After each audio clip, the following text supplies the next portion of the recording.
প্রথম ভিডিও করা কিন্তু আউট অফ ফ্রাস্ট্রেশন, যে ভাল লাগছে না, কি হচ্ছে একটা এরকম। তুমি দেখবে, মানে তুমি দেখো, দেখবে আমি প্রথম ভিডিও এরকম কথা বলছি যে আমার দরকার নেই আমি ভাইরাল হচ্ছি কিনা, কেউ দেখলো না দেখলো দরকার নেই, আমার বলাটা দরকার। খুব বিরক্ত, ফ্রাস্ট্রেটেড আমি বলে আমি আর কি বলা শুনে পড়েছে যে ও তো সব দরজা বন্ধ করে শুয়েছে। জাহ্নবীর কাছে যে চাবিটা থাকতো, জাহ্নবী সেটা না নিয়ে চলে গেছে। চোখ খুলে দেখছে দেওয়ালের যে হুক আছে, সেই হুকের মধ্যে ওর কাছের চাবিটা আর জাহ্নবীর কাছে ডুপ্লিকেট চাবিটা থাকতো, দুটোই ওখানে ঝুলছে। তাহলে ঘরে কে? ও ঘরে ঢুকে দেখছে কেউ নেই। এবার যখন এই প্রশ্নটা আমি ওকে করছি যে এরকম কেন আর কি এগোলো, হঠাৎ করে আমি শুনছি আমার দাদার গলায় আমাকে 3বার কেউ ডাকছে, মানে আমার ডাক নাম ধরে ডাকছে, সায়নদীপ করে কেউ ডাকছে না কিন্তু। আমি ধরলাম যদি আর্মির কেউ যদি ডেকে থাকে বা কিছুটা, মানে যেহেতু তাদের কাছে আমি আমার ওই আইডি প্রুফ দিয়েছি, তারা সায়নদীপ দেখবে, আমার ডাক নাম মানে তারা কি করে জানবে। হঠাৎ করে দেখছি এই জায়গাটায়, আমি ফটো, আমি তোমাকে পারলে ফটো পাঠিয়ে দেবো, তুমি একবার তাও অ্যাটাচ করে দিও। হঠাৎ করেই এই জায়গাটায়, মানে এরকম, তখন আমার বড় বড় চুল ছিল, এরকম করে আমি গল্প বলতে বলতে উঠে গেছি, এত জ্বালা করছে। দেখছি এই জায়গাটায় একটা পুরো নখের আঁচড়, এই জায়গাটায় গল্প বলতে বলতে নখের আঁচড়, ঠিক আছে। আমি ঠিক আছে, এইটা এই পার্টের জন্য থাক, মানে এটা না থার্ড পার্টেই বলবো যে এইটা হয়েছে আমার সাথে। ওই সময় কলেজের দিকে ঢুকবে ভাবছে, আর সেটা ওকে বলে যে ঠিক আছে তাহলে আমি আসি, তুই ফ্রেশার্সে তোর এতে তুই এনজয় কর, আমি আসি। এই কথাটা বলেছে বলে ও না ঘুরে রাস্তার দিকে তাকিয়েছে, আর ওই সময় ও আর কি হেঁটে রাস্তাটা পার হতে যাচ্ছে, চোখের সামনে একটা গাড়ি মানে সিগন্যাল ব্রেক করলো, ধাক্কা মারলো, বেশ কয়েকটা উড়িয়ে নিয়ে গিয়ে ফেলেছে। ও মানে আমাকে যখন মানে বলছে ঘটনাটা, এরকম বলতে যে ও কি করবে না ও জানে না, ওই মুহূর্তে চুপ করে দাঁড়িয়ে আছে প্রথম খানিক, মানে 3-4 সেকেন্ড, মানে আমরা সিনেমায় দেখি এরকম যে একটা টি করে আওয়াজ বাজছে, এরকম একটা ব্যাপার। ও আমাকে বলছে যে এক্স্যাক্টলি সেম থিং হ্যাপেন্ড। এবার জানি যে এইবার সমস্যাপত্র শুরু হবে, এই আমার বমি হয়ে গেছে, এইবার গন্ডগোল শুরু হবে ঘরের মধ্যে। ঠিক সেই সময় বাথরুমের যে পিছনে যে জানলা আছে, জানলার উপরে নক করা শুরু হয়েছে, একবার নক, দুবার নক। এবার মানুষ না ডেসপারেট। আর ও হ্যাঁ, আর এর সাথে আরেকটা জিনিস শুরু হয়, সেটা হচ্ছে ওই বাথরুমের যে বাইরে থেকে ও পরিষ্কার শুনতে পায় ওর মায়ের গলা করে ওকে কেউ ডাকছে। এবার দেখো স্বাভাবিক এরকম জিনিস হলে, মানে আমি যখন আমার আগের গল্পটা বলছিলাম, আমি কিন্তু গাড়ি থামিয়ে সবার আগে দাদা ভাইকে ফোন করেছিলাম, মানে আমার যে দাদা তাকে ফোন করেছিলাম। ও সবার আগে ওর মায়ের মানে ও ভাবে ওর মাকে ফোন করে। তো নমস্কার বন্ধুরা, কে পডকাস্ট আবার স্বাগত জানাই। আজকে আমাদের সাথে কে আছে সেটা তো আপনারা অনেকে চেনে, অনেকে চেনে না। সায়নদীপ চৌধুরী দাদা, তিনি আজকে আমাদেরকে ভৌতিক থেকে শুরু করে সব রকম অনেক রকম আড্ডা হয়েছে কিন্তু আজকে তার জীবনে ট্রাভেলিং, মানে তিনি বাইকে করে কি কি জায়গায় গেছেন এবং অনেক জায়গায় গেছেন, তার মধ্যে থেকে যে ভৌতিক ঘটনা নাকি তাকে লেপার্ড খেতে যাচ্ছিল সেরকম ঘটনা আছে, এবং আমরা অনেক রকম বিষয় নিয়ে কথা বলি যেগুলো মনে হয় আমাদের দৈনন্দিন জীবনে হচ্ছে। টাকা এত কেন আমরা মূল্য দিচ্ছি, এবং ভালোবাসা, আপনি যার সাথে লিভিনে আছেন তুমি কি সত্যি কি মানুষ, নাকি সে কোনো রকম প্রেতাত্মা, বা সে কি আপনাকে চায় নাকি আপনার ক্ষতি চাইছে, সব কিছু আছে এই পডকাস্টে। বেশি বলবো না, বেশি কথা আমি বাড়াবো না।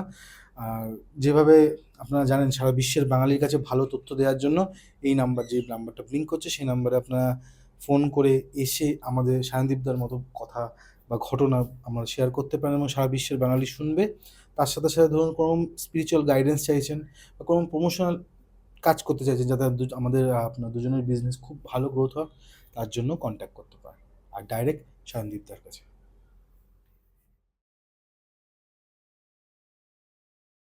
কেমন আছো দাদা? চলে যাচ্ছে একদম সব ঠিকঠাক। তো ভূত কি দেখতে পাচ্ছ আজকালকার দিনে? এত তো ভূতের গল্প বলছো। আমি জীবনে প্রচুরবার ভূতের এক্সপিরিয়েন্সই করেছি আর কি। তো হ্যাঁ, রিসেন্টলি মানে খুব আর কি, যদি একদম বলি একদম খুব রিসেন্টলি আমি খুব বেশি যে বাইরে বেরোচ্ছে এমনটা না, কারণ একটু এই সমস্ত নিজের চ্যানেলের প্রতি ফোকাস করছো, সে কারণে। তোমার তো একটা মেইন স্ট্রিম আছে, এটা কাজ করছো, এটা তো আমি ব্রেড এন্ড বাটার না, এটা আমার ব্রেড এন্ড বাটার নয়, বাট আমার শখ ইচ্ছা, না শখ ঠিক বলবো না, আমার আস্তে আস্তে না এদিকে খুব ইন্টারেস্ট জাগছে। মানে আমি প্রফেশনালি অ্যাজ মানে একটা ফটোগ্রাফার, সিনেমাটোগ্রাফার, ডিরেক্টর, এডিটার এই সমস্ত কাজ করি, বাট স্টিল আমার আস্তে আস্তে ইচ্ছা হচ্ছে যে এই দিকটায় আর তোমার কি। মনে হয় না যে এই যে লোকেরা যখন পছন্দ করছে ইনস্টাগ্রাম ফেসবুকে, হুম, হুম। তোমার দেখতে শুনতে একটা ফ্যাসিনেশন লাগে যে চলো আরো ভালো করে কাজ করি? আমি যখন দেখো, একদম যদি যদি সত্যি কথা বলি, আমার কিন্তু এভাবেই কাজ করা শুরু। মানে আমি যে ফার্স্ট ভিডিওটা ছেড়েছিলাম, আমি একটা ওই বিয়ে বাড়িতে শ্যুট করতে গেছিলাম, ঠিক আছে? গিয়ে এবারে কি হয়েছে না, যে বউ, সে একটা হাসে না, ঠিক আছে? তার আমি তাকে বলছি, দিদি হাসো না গো, দিদি হাসো না গো, এরকম টাইপের জিনিসপত্র অনেক কিছুই ঘটছিল। এবার আমার ওই বিয়ে বাড়ি শ্যুট করতে খুব একটা পছন্দ করি না আমি, মানে ঠিক আছে, চলো, একটা হ্যাঁ টাকার দরকার হ্যাঁ, আছে। দরকার, টাকার দরকার, ওই কারণে আর কি। তো এবার এই এই সমস্ত জিনিসপত্র, তারপর বিভিন্ন জায়গায় টাকা পয়সা আটকে যাওয়া, এইসব এটা হচ্ছিল তখন লাইফে। তো আমি প্রচন্ড বিরক্ত হয়েছিলাম, মানে একদম, মানে আমার না না, ডিস্টার্ব করতে আসিনি, কিছু কথা বলতে এসেছি। যেটা হচ্ছে যে কেকে পডকাস্টে এসে যদি আপনারা চান কিছু ঘটনা যেটা আমাদের সারা বিশ্বের বাঙালির কাছে কিছু নতুন ইম্প্যাক্ট দিতে পারে, সেই জন্য আসতে পারেন। বা ধরুন কোনো প্রমোশনাল কাজ, সেই জন্য আমাদের সাথে কন্ট্যাক্ট করতে পারেন। আপনারা দেখেছেন আমরা কিভাবে কাজ করে থাকি, নাম্বার দিয়ে দিই স্ক্রিনের মধ্যে। এটা কিন্তু একমাত্র কেকে পডকাস্টই প্রথম শুরু করে। লাস্ট হচ্ছে কোনো স্পিরিচুয়াল গাইডেন্স, বুঝতে পারছেন না যে কি করলে বা কার কাছে গেলে ভালো হতে পারে, তার জন্য কেকে পডকাস্ট এবং যে নাম্বারটা অলওয়েজ ব্লিঙ্ক করছে, কল করুন, আমরা আপনাদেরকে হেল্প করে দেবো। Thank you. ঘটনায় যাওয়া যাক। প্রথম ভিডিও করা কিন্তু আউট অফ ফ্রাস্ট্রেশন, যে ভাল লাগছে না, কি হচ্ছে একটা এরকম। তুমি দেখবে, মানে তুমি যদি দেখো, দেখবে আমি প্রথম ভিডিও এরকম কথা বলছি যে আহ, আমার দরকার নেই আমি ভাইরাল হচ্ছি কিনা, কেউ দেখলো না দেখলো দরকার নেই, আমার বলাটা দরকার। খুব বিরক্ত, ফ্রাস্ট্রেটেড আমি, বলে আমি আর কি বলা শুরু করি। তো ওইটার পর আমার মনে হলো যে আরে, আমার তো বলতে ভাল লাগছে, বলতে ভাল লাগছে। এর পরে আস্তে আস্তে দু একজন, মানে আমি এটা ওই সেই যে মডেল আর বউ, এই নিয়ে একটা কথা বলি যে ওরা মডেল, বউ সাজার জন্য মডেলিং হয় না, এ সমস্ত বলা শুরু করি। এইবার লোকজন প্রচন্ড ফেটে পড়ে, ফেসবুক ইনস্টাগ্রাম দু জায়গাতেই। ফেসবুকে লোকজন প্রচুর গালাগালি দেয়, ইনস্টাগ্রামে লোকজন প্রচুর ভালো বলে। তো আমি বুঝতে পারি যে না, এতে তো তাহলে পোটেনশিয়াল আছে, আর আমি এমন কিছু একটা বলছি, লোকজন গালাগালি দিক বা ভালো বলুক, শুনছে, শুনছে, হ্যাঁ। বা আমি মানে হয়তো প্রথমবার ওই ভ্যালিডেশনটা পাচ্ছি, যে ভ্যালিডেশনটা আগে কখনো সে অর্থে পাইনি। পেয়েছি, লোকজন বলেছে যে হ্যাঁ সায়নদীপ এই ফটো খুব ভালো হয়েছে, বা এই সিনেমাটা ভালো হয়েছে। এত ভ্যালিডেশন আমি কখনো পাইনি। তারপর থেকে আর কি হতে থাকে ভালো এখন। লাগা শুরু হ্যাঁ, হয়। এখন তো বেশ লোকজন। তোমার তোমার আমি দেখি, হ্যাঁ, লোকজন তো তোমাকে দেখে, ভালোবাসে, ইনস্টাগ্রামে বিশাল ফলোয়ার্স আছে। কিন্তু তোমার ভূতের গল্প তুমি বলো, আমি ভূতের গল্পটা একটু বাইরে রাখছি। ভূতের গল্প তো আমরা আসবো, অবশ্যই আসবো। তোমার প্রেমের গল্পগুলো কিন্তু আমার খুব ভালো লাগে। Thank you, thank you. তো মানে প্রেমের গল্পগুলো সত্যি মন ছুঁয়ে যায়। তোমার বলার স্টাইলটা মানে সত্যি ভালো লাগে। হ্যাঁ হ্যাঁ। তো আমি তোমাকে ওই একটা প্রেমের গল্প আমি দেখেছিলাম, শুনেছিলাম, সরি।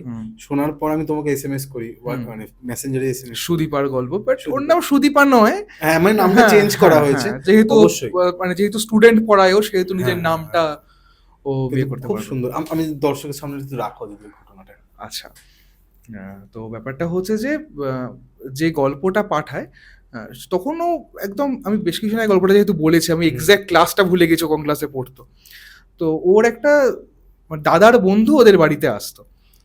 তো ছেলেটার এক গাল দাঁড়িয়ে আর কি, হাতে ঘড়ি ফড়ি পরা, মোটা ফ্রেমের চশমা, এ সমস্ত ছিল। তো এই সুদীপা বলে যে তার আর কি ওকে খুব ভাল লাগতো, ওই দাদার বন্ধুটাকে। এবার কি হয়, দাদা বোনদের মধ্যে সারাক্ষণ মারামারির সম্পর্ক। যেই ও ঘরে ঢুকতো, ও বলতো যাই বেরিয়ে যা, মানে একদম, মানে যা ইচ্ছা তাই হচ্ছে ব্যাপার স্যাপার। এবার ওর কিন্তু এই ছেলেটাকে আর কি খুব মনে মনে একটা ব্যাপার স্যাপার চলতে থাকে। ও কি করে, বলে যে মানে ওর মায়ের কাছ থেকে আর কি চা, কখনো স্ন্যাক্স বা এরকম টাইপের কিছু জিনিসপত্র, বা ঠিক ওই বন্ধুটা যখন এসে তখনই দাদা অঙ্ক বুঝিয়ে দে, এটা পারছি না সেটা পারছি না, এইরকম করে করে ঘরে যেত। যা হয় তার ইচ্ছা, হ্যাঁ তুই এসছিস, যা এখন বেরো, বন্ধু এসছে, ওরা গ্রুপ স্টাডি করছে। এবার গ্রুপ স্টাডি তো ঘোড়ার ডিম করছে, দেখো আমরা হচ্ছি মানে গ্রুপ স্টাডি নামে মানে ঘোড়ার ডিমই পড়েছি। আমরা সারা রাত আড্ডা মেরে বল দিয়ে কাটিয়েছি। তো ওরাও তাই করছে। তো এই যে ছেলেটা, মানে ওর যে দাদার বন্ধু, যে ও না ব্যাপারটা বুঝতে পেরে যায় যে সুদীপার, মানে ওর বন্ধুর যে বোন, তার আমার প্রতি কিছু একটা হচ্ছে। তো একদিনকে ডেকে বলে যে শোন না, তুই একটা কাজ কর, আগে এই পড়াশোনাটা ঠিক করে করে নেয়। মাধ্যমিকটা যদি আমাদের বাবা মারাও বলেছে, এও বলছে, কিন্তু আমরা বাবা বললে শুনি না, যেহেতু বয়ফ্রেন্ড বলছে তাই শুনছে আর কি। মাধ্যমিকটা ঠিক করে দিয়ে নে, তাহলে ব্যাপারটা কিন্তু হবে। তো মানে পড়াশোনাটা শেষ করে কলেজে ওঠার পর মানে ও মানে আর কি আমি যতটুকু বুঝতে পেরেছি, ও বলার চেষ্টা করছে যে ভাই তুই সাবালিকাটা হয়ে যা, না হলে ভাই মানে সমস্যা আছে। তো তো ও মানে যখন ব্যাপারটা শোনে তখনও মানে প্রচুর পড়াশোনা করা শুরু করে হঠাৎ করেই। মাধ্যমিকে স্কুল টপ করে, উচ্চ মাধ্যমিকেও স্কুল টপ করে, সায়েন্স নিয়ে পড়ে। একটা মাঝারি মানে স্টুডেন্ট, শুধুমাত্র একটা ছেলে বলেছে বলে মানে আমার একটা খুব ইন্সপায়ারিং লেগেছে যে দেখো মানে বাবা মারা তো অনেক রকমভাবে চেষ্টা করে, বাট ভালোবাসা মানুষকে কি করাতে পারে, যে শুধুমাত্র ভালোবাসার মানুষ চেয়েছে বলে ও মানে একটা মাঝারি মানে স্টুডেন্ট এক ধাক্কায় 6 মাসের মধ্যে মাধ্যমিকে টপার স্কুলের, উচ্চ মাধ্যমিকে সায়েন্স নিয়ে পড়ে আবার টপার। কোন কলেজ আমি নাম বলছি না, কোনো একটা কলেজে গিয়ে সে আর কি ভর্তি হচ্ছে। এই সময় তো তার তো এবার মানে একদম অপেক্ষার অবসান যে ঠিক আছে, হয়ে গেছে, আমি ভাই পড়াশোনা কমপ্লিট করে ফেলেছি, এবার তো দাদার বন্ধুর সাথে হবে। যেদিনকে মানে ওর রেজাল্ট বেরিয়েছে সেই সময় মানে ও জানতে চায় যে ওই বন্ধুটা মানে কেন আসছে না বা কিছু। ওর দাদা জানায় ওই সময় যে ওনার ফোন ধরছে না আমার, ও আর আসছে না, কি হলো বুঝতে পারছে না। এবার ওর তো খুব মন খারাপ হয়ে গেছে, বাট ওই হয় না পড়াশোনার না একটা নেশা আছে মানে যে একবার লেগে গেলে না ও ছাড়া খুব মুশকিল। তো মানে আমি যেমন আজকে আমি কলেজ পাশ করে গেছি, বহুত দিন হয়েছে, বাট আমি পড়াশোনা আজও করি টিল ডেট। মানে আমি জানি না কেন এই নেশাটা লেগে গেছে আমার, আমি বলতে পারবো না, বাট আমাকে পড়তেই হয় রোজ। সুদীপার আমার থেকে অনেক বেশি, কারণ টপার স্কুলের।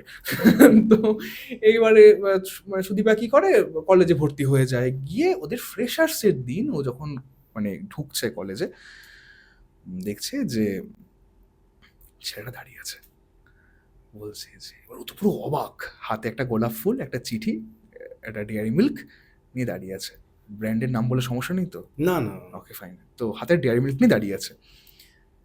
ও তো মানে হাতে চাঁদ পেয়েছে এরকম একটা ব্যাপার, ও তো ছুটে গেছে সঙ্গে সঙ্গে যে বলছে শোন, এক্ষুনি তো দাদাকে জানাস না, ওই চিঠিটা দিয়েছে, ওই চকলেটটা দিয়েছে, গোলাপ ফুলটা দিয়েছে, এক্ষুনি তো দাদাকে জানাস না, আমাকে চাকরিটা তুই পেয়ে যেতে দে, আমরা সম্পর্কে আজ সমস্ত কিছু দ্যাট ইজ ফাইন, মানে বুঝেই গেছে যে আর তো কোনো রাস্তা নেই, আমায় কটা দিন সময় দে। ও তো তখন একদম ক্লাউড নাম্বার 9, মানে এতদিন ধরে এত পড়াশোনা এত কিছু সব এইবার সাকসেসফুল। ও বলে ঠিক আছে, বলবো না এখন তাহলে। ও আর কি মানে ব্যাপারটা মানে আমার যেহেতু ভিডিওর ডিউরেশনটা খুবই কম হয়, পুরোটা বলা সম্ভব হয় না ডিটেলে, এবার ও না ঘুরে ওই সময় কলেজের দিকে ঢুকবে ভাবছে, আর সেটা ওকে বলে যে ঠিক আছে তাহলে আমি আসি, তুই ফ্রেশার্সের তোর এতে তুই এনজয় কর, আমি আসি। এই কথাটা বলেছে বলে ও না ঘুরে রাস্তার দিকে তাকিয়েছে, আর ওই সময় ও আর কি হেঁটে রাস্তাটা পার হতে যাচ্ছে, এবং চোখের সামনে একটা গাড়ি মানে সিগন্যাল ব্রেক করলো, ধাক্কা মারলো, বেশ খানিকটা উড়িয়ে নিয়ে গিয়ে ফেলেছে। ও মানে আমাকে যখন মানে বলছে ঘটনাটা এরকম, বলতে যে ও কি করবে না ও জানে না, ওই মুহূর্তে চুপ করে দাঁড়িয়ে আছে প্রথম খানিক মানে 3-4 সেকেন্ড, মানে আমরা সিনেমায় দেখি এরকম যে একটা টি করে আওয়াজ বাজছে এরকম একটা ব্যাপার। ও আমাকে বলছে যে exactly same thing happen to me. আমার মনে হচ্ছে আমি কোনো গাড়ি ঘোড়ার আওয়াজ শুনতে পাচ্ছি না, আমার যে পাশে যে বান্ধবী দাঁড়িয়ে আছে সে গায়ে হাত দিয়ে ডাকছে, এ দেখ কি হলো, আমি সেটা বুঝতে পারছি না, অদ্ভুত নাম কন্ডিশন হয়ে গেছে। এরকম করে 3-4 সেকেন্ড না চলে গেছে, তারপর ওর মনে হচ্ছে যে মানে সব শেষ, ওই মুহূর্তে মনে হচ্ছে ছুটে গেছে। বলছে কোলে এরকম মানে মানে এক হাতে ওর মানে ওই ছেলেটার কোলে মাথাটা এরকম করে নিয়ে আছে, আর এক হাতে ওই চিঠিটা ধরে আছে, ডেয়ারি মিল্ক ফুলগুলো ধরে আছে। আর ফুল ডেয়ারি মিল্ক ওগুলো না রাখতে পারেনি ও, আর কোনো দিন ভালোও বাঁচতে পারেনি, অন্য কোনো বিয়ে থা তো বহুত দূর কি বাত, ভালোও বাঁচতে পারেনি, কিচ্ছু করতে পারেনি। শাড়ির মানে ও এখন স্টুডেন্ট পড়ায়, চাকরি বাকরি সে অর্থে পাইনি বা পেয়েছে এরকম কিছু বলেনি, বলেছে আমি স্টুডেন্ট পড়াই, আমার ধারণা চাকরি পাইনি বলেই এরকম করে বলতে, প্রাইভেট টিউশন পড়ায় আর কি মেয়েটা। ও কি করেছে মানে এখনো শাড়ির আঁচলের মধ্যে এরকম করে দুদিকে দুটো গিট্টি বাঁধে, এই দুটো গিট্টির মধ্যিখানে একটা জায়গা, ফাঁকা জায়গা রাখে, সেইখানটায় ও চিঠিটা রেখে দেয়, স্পেস দিয়ে রাখে যাতে চিঠিটায় প্রচুর ধাক্কাধাক্কি না হয় বা চিঠিটা ছিঁড়ে না যায়। রক্তের ছিটেগুলো এখনো কালো কালো হয়ে না ওই চিঠিটার উপর এরকম ইয়ে মতো হয়ে গেছে, বাট ওই চিঠিটা ও আজও রেখে দিয়েছে। আমাকে বলছে যে আমি আজও অপেক্ষা করি যে হয়তো পরের জন্মে ওর সাথে আমার দেখা হবে, হয়তো কোনো একদিন ও ফিরে আসবে। জানি ফিরবে না, বাট স্টিল অপেক্ষাটা হয়তো করতেই হবে আমাকে। বাট মানে ওই লাস্ট কথাটা এটা বলেছিল যে যদি পরের জন্মে যদি আবার মানুষ হয়ে জন্মাই তাহলে যেন এতটা অপেক্ষা করিও না আমাকে তোমায় পাওয়ার জন্য। দাদা তুমি তারপর ওনার সাথে আর কথা বলনি? চিঠিটা মানে কেউ দেখেছে কিনা, কেউ জানে কিনা, বাড়ির লোক কিছু জানে কিনা, বাড়ির লোক- আশেপাশে যে কেউ বুঝতে তো পারতোই যে ওদের মধ্যে একটা সম্পর্ক আছে? না, কেউই জানতো না, কেউ জানতো না? কেউ জানতো না। ইভেনচুয়ালি যখন এখন মানে ওর বাড়ির লোকজন এখন জানে যে ও যে বলছে বিয়ে করবো না বা কিছু, হ্যাঁ। ও জানে যে কেন কি ব্যাপার স্যাপার। মানে ওর বাড়ির লোক এই মুহূর্তে জানে যে আগের সম্পর্ক ছিল একটা যেটা এরকম, বা ওর দাদা তো জানবেই যেহেতু দাদার বন্ধু ছিল এ সমস্ত কিছু। বাট ও বাইরের লোককে এই জিনিসটাকে না ইনভলভ করেনি। মানে আমি এটা খুব পছন্দও করেছি জিনিসটা যে আমার রিলেশনশিপ আমার কাছেই খুব সিক্রেট সেফ, লোকজনের কাছে আমি অতটা পাবলিক করব না। আমার ব্যাপারটা কিন্তু ভালো লেগেছে, মানে আমার মনে হয়েছে ঠিক আছে। বাহ, বাহ। আর এই আমি ঘটনাটা চেয়েছিলাম আমার ওর কাছ থেকে যে মানে তুমি আমাকে যে ওই যে চিঠিটা যেটা দিয়েছে হ্যাঁ। সেটার ছবি দাও। ও আমাকে উত্তর দিয়েছিল যে দেখো গল্পটা তো ঠিক আছে কিন্তু এই চিঠিটা শুধুমাত্রই আমার জন্য, এটা আমার মানে বাবা মায়ের জন্য, মানে ওই চিঠিটা আমি আমার বাবা মাকেও কোনোদিন দেখাইনি, আমার মানে আমার যে দাদার বন্ধু তাকেও কোনোদিন দেখাইনি, তোমার অডিয়েন্স তো বহুত দূরের গল্প। বলেছিলাম ঠিক আছে। এতটা সিক্রেট, খুব এতটা সুন্দর। এই ঘটনাটা আমার যেদিনকে প্রথমবার শুনি আমার এত টাচ হয়েছিলাম, এত সুন্দর লেগেছিল। হুম। একটু হলটাকে অন্যরকম রাখি, একটু ভয় হ্যাঁ, যায়, একদম, একটু একদম। ভয় ঢোকে। তো তোমার নিজস্ব কোনো এক্সপিরিয়েন্স আছে ভৌতিক? তুমি যত ঘটনা আমি ভূতের এক্সপিরিয়েন্স বহুবার করেছি, নিজে থেকে? নিজে থেকে বহুবার। তুমি তো পাহাড়ে এমনি করেছি। মানে হ্যাঁ, পাহাড়েও গেছো তুমি হ্যাঁ, বাইক নিয়ে। হ্যাঁ, হ্যাঁ, হ্যাঁ। তুমি রাইডেও বেরো। আমি এই 2026-এ অবধিও আমি আর কি ইয়ে করেছি, এক্সপিরিয়েন্স করেছি। হ্যাঁ, হ্যাঁ, বাইকে করে ফেরার সময়। একটু তোমার এক্সপিরিয়েন্স একটু শেয়ার করো, শুনি। ওকে, কোনটা বলবো? যেটা ইচ্ছা, যেটা তোমার কাছে খুব ভালো লেগেছে, বা এরকম হতে পারে। হ্যাঁ, মানে তাহলে ফার্স্ট টাইম First এক্সপিরিয়েন্সটাই time পড়া যায়, এ কারণ আমার সাথে হতে হতে না এখন না আমি অভ্যস্ত হয়ে গেছি যে মানে ভূত কেমন ভাবে দেখেছো? মানে ভূত যেটা ভূত বলছে দেখিনি ওরম ভাবে, মানে আমি কোনোদিন এরকম বলতে পারবো না যে আমি দেখেছি সামনে কিছু একটা এরকম, আমি এরকম ভাবে কোনোদিন তুমি দেখিনি। কেমন ভাবে দেখো মানে এই ভূত ব্যাপারটাকে বা আত্মা ব্যাপারটাকে, স্পিড ব্যাপার, তুমি তোমার perspective? To be very honest আমার মনে হয় তো কিছু এনার্জি। Energy. এবার দেখো আমি একটা জিনিসও যেটা খুব মানে মনে হয় যে যদি ছায়া না থাকতো বা অন্ধকার না থাকতো তাহলে কি আলোর এক্সিস্টেন্স থাকতো? মানে আমি দেখি আমার কমেন্ট সেকশনে অনেকে এসে বলে যে হ্যাঁ এই তাই ওই তাই, লোকজন যা ইচ্ছা বলতে থাকে। স্বাভাবিক, তো সারাদিনের ফ্রাস্ট্রেশনটা বের তো করতে বের হবে। তো করতে হবে, হ্যাঁ। কিছু জায়গা আছে। আমি ভাই এটা গল্প বলি, আমায় গালাগালি দিয়ে কি লাভ আমি কি চাই না। আমাদেরকেই ছাড়ে না। আমাদের এখানে প্রমোশনাল কাজ লোকেরা করে, হ্যাঁ, হ্যাঁ। তান্ত্রিকরা করছে, তাদের কথা শুনে তাদের পছন্দ হচ্ছে, তারা গালাগালি আমাকে দিচ্ছে। আমি শুনে ভাবছি বাহ, যাই হোক, হুম। বলেছো তুমি নিজের ফ্রাস্ট্রেশন বার হ্যাঁ, করেছো, হ্যাঁ, হ্যাঁ। হ্যাপি থাকো। হ্যাঁ, ব্যাস। আমি প্রথম খুব মানে খুব ইয়ে হতো Depressed যে লাগতো। এরকম ভাবে বলছে কেন? আমি কি খারাপ কাজটা করলাম? আমি তো কোনো দোষই করিনি। ভাই আমি শুধু গল্প বলি। আমার কাজ অন্য কিছু নয়। আমাকে লোকে তাদের জীবনে ঘটে যাওয়া ঘটনা বলে। সত্যি মিথ্যে অত জানি না। বলে আমি সেই ঘটনাগুলোকে বলি। আমাকে গালাগালি দিও না। দাদা প্রমোশন করে। দাদাকে গালাগালি দিও না। আমাকে একজন ফোন করে বলছে অমুক তান্ত্রিকের ব্যাপারে, ইনি কি সব সত্যি বলে? স্যার আমি কি করে বলবো বলুন, উনি হ্যাঁ, সত্যি বলেন কি এক্স্যাক্টলি। বলেন না। এবার তোমাকে যদি কেউ ফোন করে বা এসএমএস করে, হুম। তা গল্পগুলো কি তুমি সত্যি কথাই বলো? বা তুমি যদি সবাই যাচাই করতে থাকো, না, আমি একটা জিনিস যেটা পাবে না। আমি একটা জিনিস যেটা বুঝতে পারি, আমি সরি একটু কাটলাম, হ্যাঁ হ্যাঁ হ্যাঁ হ্যাঁ। হ্যাঁ, মানে আমি একটা জিনিস যেটা বুঝতে পারি সেটা হচ্ছে যে দেখো আমি লেখালেখি করছি 2010 সাল থেকে, হুম হুম হুম। 16 বছরের মোটামুটি এক্সপিরিয়েন্স হয়েছে। এবার কে বানিয়ে লিখছে আর কে সত্যি লিখছে হ্যাঁ, আমি না বুঝতে এটা পারি বোঝা কখনো যায়, কোনো। এটা ঠিক বোঝা আছে? যায়। এবার বুঝতে মানে আমি ধরো বুঝে গেছি যে এই গল্পটা বানানো, ঠিক আছে, এবার এটা তো আমার দায় নয় তাকে এক্সপোজ করা, আমার আমার কাজ হচ্ছে গল্প বলছি আমি। তো এবার কখনো কখনো কিছু কিছু লোকজন না খুব উল্টোপাল্টা লিখে ফেলে, আমি তাদেরকে কিছু বলতে পারি না, কিন্তু আমি তাদের লেখা বাদ দিয়ে দিই।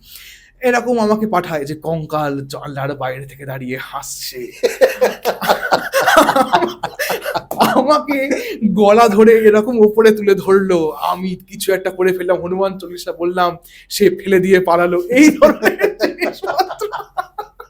কালকে একটা দাদা একটা পডকাস্ট যেটা তুমি উল্লেখ করছিলে, সেখানে দাদাটা বলছে হুম, এতদিন হয়ে গেল আমি এত জায়গায় গেছি যেখানে 400 নর্তকীরা মারা গেছে, মানে যারা ডান্সার, মেয়ে হুম, ডান্সার যারা মারা গেছে, তারা এসে আমাকে একবার চুমু খেলো না, ঠিক আছে, ও গিয়ে নাকি ওকে হাত দেখাচ্ছে, হাত ধরে টানছে, এ ধরে টানছে, সে ধরে টানছে। তো সেও বলছে, এবার এবার সে তো বুঝতে পারছে পডকাস্ট গুলো হুম। দেখে যে এ ভাই এ ঢপ দিচ্ছে, হুম, সোজাসুজি ঢপ হ্যাঁ দিচ্ছে, হ্যাঁ হ্যাঁ, তাও লোকেরা খাচ্ছে। হুম, হ্যাঁ, মানে মানে আমার মানে কাছে যা পারছে তাই, যা পারছে তাই মানে লোকেরা। তুমি যদি আজকে আমাকে ব্যাপারটা বানিয়ে ধরো, তুমি আমাকে মুখে বলছো, ঠিক আছে, হ্যাঁ, হ্যাঁ। আমি না অতটা কিন্তু নাও বুঝতে পারতে পারি, বাট যেহেতু আমি এত বছর ধরে লেখালেখির সঙ্গে লেখার। যুক্ত, আমি লেখার ধরন দেখে না বুঝে যাই যে কোনটা চ্যাট জিপিটি, কোনটা জেমিনাই, কোনটা গ্লক, আর কোনটা ওর নিজে লিখেছে। তো মানে ব্যাপারটা হচ্ছে লোকজন এই সমস্ত করতে থাকে, কিন্তু ভাই আমার রেসপন্সিবিলিটি নয় তো তাদেরকে না, এক্সপোজ করা। অত দেখো, সবাইকে যদি তুমি এক্সপ্লেন করতে চাও, তুমি তোমার হ্যাঁ, কাজই শেষ করতে ঠিক পারো। কথা। মানে আমি কতজনকে বলতে থাকবো যে ভাই, এবার লোকজন বলে যে ডাক্তার কেন এমআরআই করায়নি, আরে ভাই সেটা আমি ডাক্তার নাকি, কেন ডাক্তার এমআরআই করায়নি? একটা ঘটনা ঘটেছে, তার বন্ধুরা এসে সাক্ষী দিচ্ছে যে হ্যাঁ এই ঘটনাটা ঘটেছে। হুম। আমার কাছে মানে কি মেসেজ স্ক্রিনশট পাঠাচ্ছে যে দেখো হ্যাঁ দাদা জানো এই ঘটনা ঘটেছে, এই সমস্ত জিনিসপত্র আমাকে বলেছে। তার নিচে লোকজন কমেন্ট করছে এমআরআই করলে সব ধরা পড়ে যেত। আরে এমআরআই করলে গ্র্যাভিটি ডিফাই কি করে করছে, এ কি মুশকিল। এবার সে যদি তার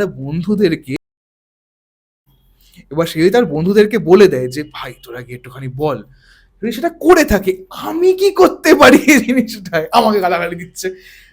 আর মানুষের স্যাটিসফ্যাকশনও আছে গালাগালি দিয়ে। হ্যাঁ হ্যাঁ হ্যাঁ হ্যাঁ হ্যাঁ, একদম একদম। সারাদিনের কাজ বসের কাছে গালাগালি হুম, খাওয়ার পর হুম, ভাবছি যদি একটু যদি আমি সায়নদীপ দাকে হুম, গালাগালি দিয়ে দিই, একদম খুব মজা হচ্ছে। আমার মধ্যে আমি স্যাটিসফ্যাকশন, চলো এবার হবে কাজ। হ্যাঁ, বাট একটা জিনিস আমার যেটা মনে হয়, হয়তো মানে 2-10 জন গালাগালি দিচ্ছে, হুম। বাকি 100 জন না ভালো কথা বলছে। হ্যাঁ। অ্যান্ড আমার কাছে, আমি জানি না এই যে মানে আর কি, আমি যে সেক্টরে কাজ করি, অ্যাটলিস্ট গল্প বলা, ভূতের গল্প বলা, সেখানে তো অনেক বড় বড় মানুষ আছে, যেমন ধরো এই ভূতের গল্প বলে গৌরব তপাদার, হুম। দারুণ লাগে, দারুণ গল্প বলে, ও প্রেত কথা বলে যেটা চালায়। হুম। তারপর আমাদের এই মানে গপ্পমীরের ঠেক, হুম। আমি তো মানে পাগল ফ্যান একদম, মানে আমি ছোটবেলা থেকে সানডে সাসপেন্স শুনছি। হুম, হুম, হুম। আমরা আমাদের সবাই বড় হওয়াটাই, হ্যাঁ সবাই। হ্যাঁ এক্স্যাক্টলি, বড় হওয়াটাই আমাদের সানডে মানে সাসপেন্স শুনে। মীর আফসার আলীর গলা, হ্যাঁ মীরের হ্যাঁ গলা, মানে মীর বলেই আমরা চিনি, কিন্তু মীর আফসার আলী অনেকে জানে না, কিন্তু হ্যাঁ হ্যাঁ হ্যাঁ মীরকেই আমি এরকম ভাবে কথা বলি, মীর দা, মীর স্যার, এরকম হ্যাঁ, না। এরম বলি না তো, হ্যাঁ মীরের গলা না শুনলে যেন সানডে সাসপেন্সটাই বেকার। হ্যাঁ সানডে একদমই তাই, সাসপেন্স নেমে গেছে, একদম। এখন কেউ শোনে না, এখন আড্ডা, মানে মানে গপ্পমীরের ঠেক। গপ্প মিনিট ঠেক দেখে লোকে, সরি নামটা আমি ভুল বলছিলাম, গপ্প মিনিট ঠেক হুম। তারপর তুমি দেখো কিউরিফাইড বলে একটা আছে, যে কল রেকর্ডিং এর দ্বারা ভূতের গল্প, হ্যাঁ, হ্যাঁ, হ্যাঁ, কৌস্তব কুমার আমার হুম। এখানে পডকাস্টে এসেছিল, বাংলাদেশে কয়েকজন ছিলেন। আচ্ছা, তুমি জানো বাংলাদেশে কয়েকজন ভূতে, মানে আমরা গল্প থেকে কেমন সাইড হয়ে গেলাম ব্যাপারটায়, বাংলাদেশে কিন্তু অনেক ভৌতিক চ্যানেল ছিল আচ্ছা, একসময়, এখনো আছে। হুম। ভূতের কল, এই সরি ভূতের কল না, তোমার কি নাম যেন ওটা, ভূতের কল তো আমারই তো কয়েকটা আছে, আমারই চ্যানেলের এটা, রাসেল ভাইয়ের একটা আছে, আচ্ছা, এই নামটা আমার শোনা। ভূত.com, ভূত.com, আর ছিল কি নামটা ছিল রে ভাই, মনে আছে তো, সানডে শুক্রবার করে আসতো, ভূত এফএম, ভূত এফএম, আচ্ছা, ভূত হ্যাঁ। এফএম, ভূত এফএম, যারা বাংলাদেশ থেকে শুনছে, যারা দর্শকরা, 10 বছর চলেছে ভূত এফএম, ওখানে তারপর কি হলো? বন্ধ হয়ে গেল, ওটা জানি না কেন, আমি শুনতাম, ডাউনলোড করে শুনতাম, আচ্ছা, কয়েকটা ঘটনা দাদা ওখানে, এই যে আমরা এখন ভূতের গল্পগুলো শুনি তো, হুম। এই কল রেকর্ডিং বা বাদ বাকি হোক, সে বাংলাদেশ থেকে এসছে, রাসেল ভাই। আচ্ছা, মানে তুমি রাসেল দ্য ভূত.com, এখন ভূত.com বলে ওনার ইউটিউব চ্যানেল আছে, ওখানে প্রতি শুক্রবার করে বা আরো মাঝে মাঝেও আসে অনেক রকম ভিডিও, বিশাল ভালো। হুম, ডক্টর হুম। আফনান ভাই, না, আমার একটা যে জিনিসটা মনে হয়, এই যে বন্ধ হয়ে যাওয়া নিয়ে বললে, আমার না একটা মানে আমি আমি বলছি না আমি প্রচুরবার ভূত জিনিসটা এক্সপিরিয়েন্স করেছি, কিন্তু আমাকে না সেভাবে এফেক্ট করছে কখনো আমি দেখিনি। বা রাদার আমি জানি না, অনেকে বলে অরা স্ট্রং হয়, কারো বলে যে আর কি রাশি স্ট্রং হয়, কি সব বলে। মানে আমি এত কিছুই বুঝি না। আমি শুধুমাত্র ঠাকুরের নাম করতে জানি, এই অবধি আমার জ্ঞান। বা একটু আধটু হয়তো মেডিটেশন করতে জানি, এই অবধি আমার জ্ঞান। এর বাইরে আমি কিছুই জানি না। কিছু না এফেক্ট পড়া শুরু হয়, যেমন তুমি দেখবে গৌরব আর কি যে নিজে বলে, মানে অ্যাকচুয়ালি গৌরব কিন্তু আহ, নিজে অনেকবার এই জিনিসটা বলেছে, অন এয়ার বলেছে, যে ওর যে স্টুডিও আছে ওই স্টুডিওর মধ্যে অনেকে কিন্তু অনেক জিনিসপত্র নাকি ফিল করে। মানে এই কথাটা গৌরব নিজে আর কি অন এয়ার বলেছে। এবারে আমি কদিন আগে মানে আমি একদম শেয়ারও করেছি জিনিসটা। ওই দিশা বলে একজনের গল্প, আমি কিন্তু গল্পটা বলতে বলতে বলতে পারবো না, মানে ভুলে গেছি গল্প বলে, ঠিক আছে। মানে দিশা বলে একজনের গল্প বলি। বলতে বলতে আমি ধরো এই তোমার সাথে কথা বলছি, ঠিক আছে, হঠাৎ করেই এরকম, মানে তখন ওই যে ঘরে শ্যুট করতাম ও ঘরে এসি ছিল না। এখন যেখানে করি সেখানে এসি আছে। আমার বেডরুমেই করি, কারণ কিছু করার নেই এই গরমের বড়লোক হয়ে মধ্যে। যাচ্ছে আস্তে আস্তে। হ্যাঁ মানে না না, বড়লোক হয়নি। তো ওই আর কি মানে গরমও পড়েছে কলকাতাতে। গরম প্রচন্ড ভাই। বাবা, গরমের কথা বলে ভূতের গল্প বলা। তো এবারে কি হয়েছে না, তখন ওই ঘরে এসিটা ছিল না। এখন যে আমি অন্য ঘরে আমার আমার নিজের বেডরুমে শুট করি এখন। প্রচুর লোকে বারণ করেছে যে ভূত, মানে আর কি নিজের বেডরুমে ভূতের গল্প করতে না। শুট করছি বেডরুমে শুট। ভাই আমি কোথায় জায়গা পাবো, বাবা মার ঘরে গিয়ে শুট করবো, মারবে আমাকে। তো এবারে আমি কি করেছি, এরকম শুট করছি, করতে করতে এবার গরম হচ্ছে, তো আমি না ওই পাশের মানে পাশের টেবিল রাখতাম, টাওয়াল রাখতাম, মাঝে মধ্যে এরম এরম করতে। এবার গল্প বলতে বলতে ঢুকে গেছি আমি গল্পের মধ্যে, ঘাম মুছবো কি করবো সব ভুলে গেছি আমি। হঠাৎ করে দেখছি এই জায়গাটায় আমি তোমাকে পারলে ফটো পাঠিয়ে দেবো, তুমি একবার তাও অ্যাটাচ করে দিও। হঠাৎ করেই এই জায়গাটায়, মানে এরকম তখন আমার বড় বড় চুল ছিল, এরকম করে আমি গল্প বলতে বলতে উঠে গেছি। এত জ্বালা করছে, দেখছি এই জায়গাটায় এবার পুরো নখের আঁচড়, এই জায়গাটায় গল্প বলতে বলতে নখের আঁচড়, ঠিক আছে। আমি বললাম, ঠিক আছে, এইটা এই পার্টের জন্য থাক, মানে এটা না থার্ড পার্টেই বলবো যে এইটা হয়েছে আমার সাথে, এবং এটা বলবো আমি। এই পার্টে ফালতু অ্যাড করে লাভ নেই যে দেখো গল্প বলতে বলতে এটা হলো, পুরো ছাড়াই কেটে যাবে। পরের পার্টে গিয়ে আমি কথাটা বলি যে এরকম আমার কপালে দেখো, মানে একদম অল অফ আ সাডেন এই জিনিসটা, কারণ তার আগেও তো ঘামছিলাম, তখন তো জ্বালা করছিল না। যদি আগে থেকে কাটটা থাকতো তাহলে তো প্রথম থেকে জ্বালা করা শুরু হতো, তাই না? আমি থার্ড পার্টে এটা বলি যে এরকম আমার দেখো সেকেন্ড পার্ট বলতে গিয়ে আমার এরকম কেটে গেছে, এরকম জ্বালা করছিল, আর এটা হয়েছে গল্প বলতে বলতে। পরের দিন আমাকে একজন মানে আর কি মানে যে ভিউয়ার, সে কি করেছে, সে আমাকে টেক্সট করেছে, ছবি দেখিয়ে বলছে, আমি ওর কাছ থেকে মানে একবার পারমিশন নেবো যে দেখানো যায় কিনা, ছবি দেখিয়ে বলছে ওই গল্পটা আর কি শুনেও ঘুমোতে গেছে, যখন পরের দিন সকালবেলায় ঘুম থেকে উঠেছে সারা হাতে পায়ে আঁচড়ের দাগ ভর্তি। আমার কাছে ছবিটা এই মুহূর্তে আছে, বাট আমি ওর পারমিশন ছাড়া তো দিতে পারবো না। নিশ্চয়ই না। একবার নিয়ে তোমাকে জানিয়ে দেবো। মানে পুরো গোটা আঁচড়ের দাগ ভর্তি ওর হাতে পায়ে, ওই গল্পটা শোনার পরেই। কি আশ্চর্য। অ্যান্ড আমি জানি না কি করে কি হয়েছে না হয়েছে, আমার গায়ে এখনো কাটা দিচ্ছে বলতে বলতে। বাট আমার ধারণা হয়তো এই ধরনের যারা অনেক বড় বড় চ্যানেল, তারা হয়তো আরো অনেক দিন ধরে এই জিনিসটাকে নিয়ে কাজ করছে, তাদের হয়তো এফেক্টটা অনেকটা বেশি হয়। আমার ওপর এফেক্ট এখনো অবধি তো সেই অর্থে কিছু, ওই একটা কাট ছাড়া আর কিছু ফেলতে পারিনি। বাপরে বাপ। বাট হয়তো হয় সেই জন্য চ্যানেলটা বন্ধ এবার করে এবার দেওয়া। এবার তোমার ওই পাহাড়ের ঘটনাটা শুনে। পাহাড়ের ঘটনা এবার মানে আমি কোন না বছরের এটা? করোনা মানে 2020-তে মার্চ মাস বা ওই রকম সময় থেকে শুরু লকডাউন হয়েছিল। হয়, তার ঠিক আগে আগে, মানে আমরা জানুয়ারি সিকিম, মাস ধরো। না জানুয়ারি মাস নয়, আমরা সিকিম থেকে ফিরেছি এক মাসের মধ্যে, সরি কি বলে, এক সপ্তাহের মধ্যে লকডাউন। মানে 20 তারিখ না 24 তারিখ এরকম একটা ছিল। হ্যাঁ আমরা তার আগে আগেই ফিরেছি। 23 তারিখ এরকম একটা শুনেছিলাম মনে হয়। হ্যাঁ মানে আমরা ফিরেছি তার পরে পরেই লকডাউন। ইভেনচুয়ালি মানে আমি সত্যি জানি না যে মানে ইভেনচুয়ালি যখন আমরা সিকিম থেকে ফিরছি, বাড়িতে ফোন করছি, বাড়িতে বলছে এরকম একটা জিনিসপত্র কিন্তু খুব হচ্ছে, তোরা এক্ষুনি বাড়ি চলে আয় যে করে হোক। আমরা গুরুদম্বার থেকে একটা স্ট্রেচ, মানে আমি কলকাতা ঢুকেছি একটানা বাইক চালিয়ে। তুমি একা ছিলে? না না, আমরা আমরা তিনজন বন্ধু ছিলাম। এবার আমি কেন বলছি, এটা একটু অদ্ভুত ঘটনা। আমি না খুব মানে চটজলদি অ্যাকশন নিয়ে নিই। এই ভাবলাম এই করবো। না আমি কিন্তু মানে এই ভাবলাম এই করবো, মানে আমার থট প্রসেসটা খুব ফাস্ট কাজ করে। মানে এমনটা নয় যে আমি চিন্তা না করে ডিসিশন নিই। আমি কেউ চিন্তা করছি এ কাজটা করা ঠিক হবে, ওটা করা ঠিক হবে, আমি 10টার দিকে একসাথে চিন্তা করে নেবো, নিয়ে আমি অ্যাকশনটাও খুব তাড়াতাড়ি নিয়ে নেবো। আমি মানে ভুল ডিসিশন জীবনে খুব কমই নিয়েছি, বাট খুব ফাস্ট ডিসিশন নিয়েছি। I don't know how this happens, এটা বাট ভগবানের হ্যাঁ ইচ্ছা। হ্যাঁ, ভগবানের ইচ্ছায় ভগবান সাথ দিয়েছেন আমাকে। এখানে এত ভগবানের সবাই আমার সাথ দিয়েছেন। তো যাই হোক, তো এবারে আমি কি করেছি না, আমি বাইক, আমি যেদিনকে বাইক কিনি, মানে এই গাড়িটা আমার সেকেন্ড হ্যান্ড গাড়ি ছিল, ঠিক আছে। আমি যেদিনকে গাড়ি কিনি, তা মানে আমি তারপর থেকে বাইক চালানো শেখা শুরু করি, তারপর লাইসেন্স হয়। এরপর থেকে 2 মাস সময় নিয়েছি আমি, মানে ওই বাইক কেনার দিন থেকে 2 মাস সময় নিয়েছি আমি সিকিম যেতে।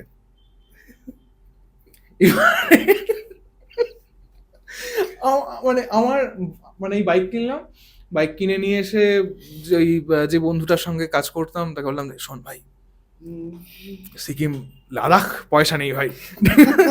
ও এবার ও অনেক দিন বাইক চালাচ্ছে, ঠিক আছে, ও আমাকে বললো, শোন তুই মেরে দেবো ভাই, তুই লাদাখ বলিস না, তুই কিন্তু তুই সবে বাইক কিনেছিস, সিকিম যা হোক। ও বললো যে তাহলে একটা ছোট ট্রিপ কর। ও সবের সময় নেই, অত টাকাও নেই, এই যা টাকা আছে এই টাকার মধ্যে আমাদেরকে সিকিম ঘোরা যেতে পারে। ঠিক হলো কি না, আমরা যাবো ইস্ট সিকিম, মানে সিল্ক রুট। এবারে ওই আবার ঠাকুর ঠাকুর চায় না যে আমি ইস্ট সিকিম যাই। এই নিয়ে 8 নম্বর বার আমার ইস্ট সিকিম ক্যান্সেল হলো। কেন ক্যান্সেল হলো? আমরা গ্যাংটক পৌঁছে গেছি বাইক নিয়ে, মানে আমরা কিন্তু একদম বাড়ি থেকে বাইক মানে এতে করে গেছি, একদম বাইক টাইক নিয়ে গেছি, সব পিছনে লাগেজ টাগেজ বেঁধে নিয়ে গেছি। গ্যাংটক গেলাম, গ্যাংটকে গিয়ে ইস্ট সিকিমের ইয়ে করতে দিলাম, মানে কি এটা করতে দিতে হতো, কি পারছি না কি এটা করতে দিতে হতো, যে মানে ওর পরে তুমি পারমিশনটা পেলে যে হ্যাঁ তুমি যেতে পারবে। ইস্ট সিকিম যাবো খুব নাচছি, কারণ এটাকে 7 বার ক্যান্সেল হয়েছে, তো এইবার তো হয়েই গেল, গ্যাংটক এসে গেছি, এবার যেতে পারবো না। এক রাতের মধ্যে 7 ফিট বরফ পড়লো প্রবাবলি। ইস্ট সিকিম আবার ক্যান্সেল। এবার এই বন্ধুরা বলছে, ভাই 2 মাস বাইক চালানো শিখেছিস, তুই নর্থ সিকিম যাস না ভাই, বিপদ হবে। দেখ নর্থ সিকিমই যাবো, চল যা হবে দেখা যাবে, চলো নর্থ সিকিম। গেলাম টেলাম সমস্ত কিছু করলাম, গুরুদম্বারটায় উঠতে পারলাম না, সরি হ্যাঁ গুরুদম্বারটায় উঠতে পারলাম না। 2 কিলোমিটার আগে থাকতে ফিরে আসতে হয়, কারণ ওখানেও তার আগের দিন বরফ পড়েছে, -12 টেম্পারেচার। এবার আমার না শীত খুব পছন্দ, ও আমারও খুব পছন্দ। মানে ওহ বাবা! তুমি আমায় বরফের মধ্যে রেখে দাও, আমার কোনো সমস্যা নেই। মানে আমার শীতকাল যে আমার এত ভালো লাগে না, মানে আমার শীতকাল মানে মানে শীত 2 মাস আমি এত এনজয় করি। জানুয়ারি তাও আর তো এই ডিসেম্বর। এরিয়ায় ঠান্ডা কম পড়ে। তুমি একদিন শীতকালে এসো বারুইপুরে আমার বাড়িতে, তুমি দেখো তুমি কি জানো না ঠান্ডা তাহলে পড়ে। এখানে কত ঠান্ডা পড়ে। সামনে কবস্থান না? ও ঠান্ডা হাওয়া আসে। ঠান্ডা উত্তর দিকের যা হাওয়া পাগল করে, তুমি এই ঘরে তুমি বসতে পারবে না, এত ঠান্ডা জানলা দেওয়া সত্ত্বেও। আমাদের ওখানে কিন্তু বেশ মানে 10 বারুইপুরে পড়ে। মানে হ্যাঁ 8 9 10 নেমে যায় ঠান্ডা। এবারে তো বিশাল নেমেছিল, এ বাবা। এবারে 7 ফাত নেমে গেছে। তো আমি খুব এনজয় করেছি। জানি না কোন সাইকোরা বাংলা মানে কি বলে গরম পছন্দ করে, আমি সাইকোই বলছি তোমাদেরকে, তোমরা গরম কি করে পছন্দ করো? গরম হয় না, ঘাম হয় না। আমি ভাই পারি না। যারা ঘরে, দেখো ব্যাপারটা কি হয় না, আমি এটা দেখেছি অনেকের মধ্যে, হুম। যারা না ঘরের মধ্যে বসে থাকে, এবং আমি তাকে অপমান করছি না, তাদের না না কাছে অপমান, আমি আর কি মেরেছি মানে কিন্তু হ্যাঁ মানে হ্যাঁ। এটা অনেকের মধ্যে আছে যে গরমটা ভালো লাগে, গরমের মধ্যে আবার চা ভালো লাগে। উফ, আমি এদেরকে মানে ভাই বলবো হ্যাঁ। জোড়া হাতে সেলুট দিতে চাই সত্যি মানে গরম জিনিসটা মানে কি বলতো, তখন খুব বিরক্ত লাগে যখন একটা, ধরো আমি তো এখনো সিনেমাটোগ্রাফি, এখনো তো এটা ফুল ফ্লেজেডলি করছি, মানে করছি রোজ আমি ভিডিও করছি, কিন্তু আলটিমেটলি তো আমি আমার ব্রেড এন্ড বাটার দিচ্ছে ওই সিনেমাটোগ্রাফি ফটোগ্রাফির কাজটাই, বা ডিরেকশনের কাজটাই, এডিটিং এর কাজটাই। আমি যখন ধরো কোনো শুটে গেলাম, দুপুর 12টা বাজে বা সকাল 10টা বাজে, ময়দানে শ্যুট করতে হবে, টেম্পারেচার দেখছি 40 টাচ করছে, ফিলস লাইক 51। feels like 51, আমার যে গরমটা হচ্ছে, তোমাদের হচ্ছে না ভাই গরম, মানে একদম বাড়িতে বসে অসহ্য একটা কষ্ট হয়। আমি পারবো না ভাই। আমি আমি আমি আমি আর কি চেষ্টা করি বলেই দিই যে ভাই কোনো স্টুডিওতে করো না ভাই, কি আছে, আমার টাকা কম দেবে দুটো, তুমি স্টুডিওতে করো। বলছে না দাদা, চলো কি করা যাবে গরমের মধ্যে। যাই হোক, তো আমি তো ওখানে -12 হয়ে যায়, গুরুদম্বা যেতে পারলাম না। এইবার আবার আমি উত্তেজিত, কি না গুরুদম্বা দেখতে পাইনি, ঘোড়ার ডিম কি হলো, ঘুরলাম। খুব এনজয় করেছি ট্রিপটা, দারুণ, মানে 3 বন্ধু গেছিলাম। আমি সারা জীবন বোধহয় মনে রাখবো, মানে মানে আমি এত এনজয় কোথাও অন্য কোথাও করিনি এই ট্রিপটা যা করেছি।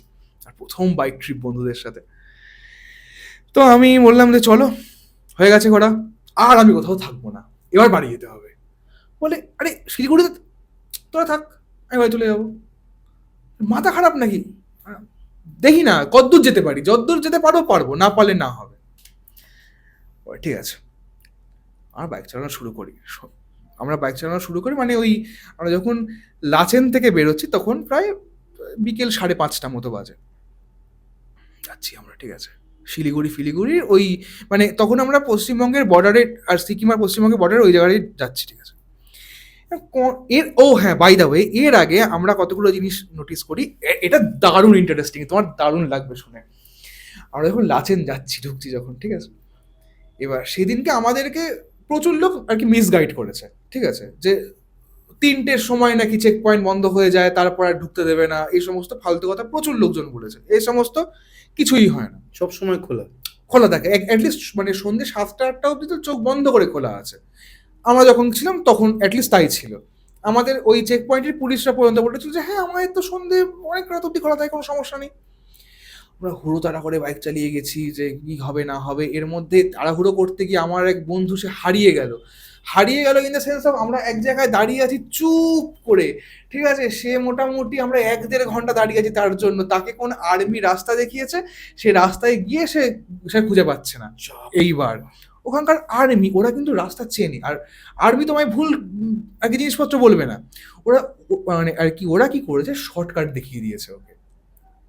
আমরা তো গুগল ম্যাপ ধরে ধরে যাচ্ছি, আর ও কি করেছে, আর্মির কথা শুনে একটু এদিক ওদিক হয়ে গেছে, ইয়ে শর্টকাটে গিয়ে ও মানে যে রাস্তাটা আমরা আবার 1 ঘন্টা ধরে বাইক চালিয়ে গেছি, ও মানে 1 ঘন্টা আগে সেখানে গিয়ে আর কি মানে ওইখান থেকে মানে ওইখানে গিয়ে দাঁড়িয়ে আছে, গিয়ে আমাদের ফোন করছে, আমি তো এসে গেছি, তোরা কোথায়।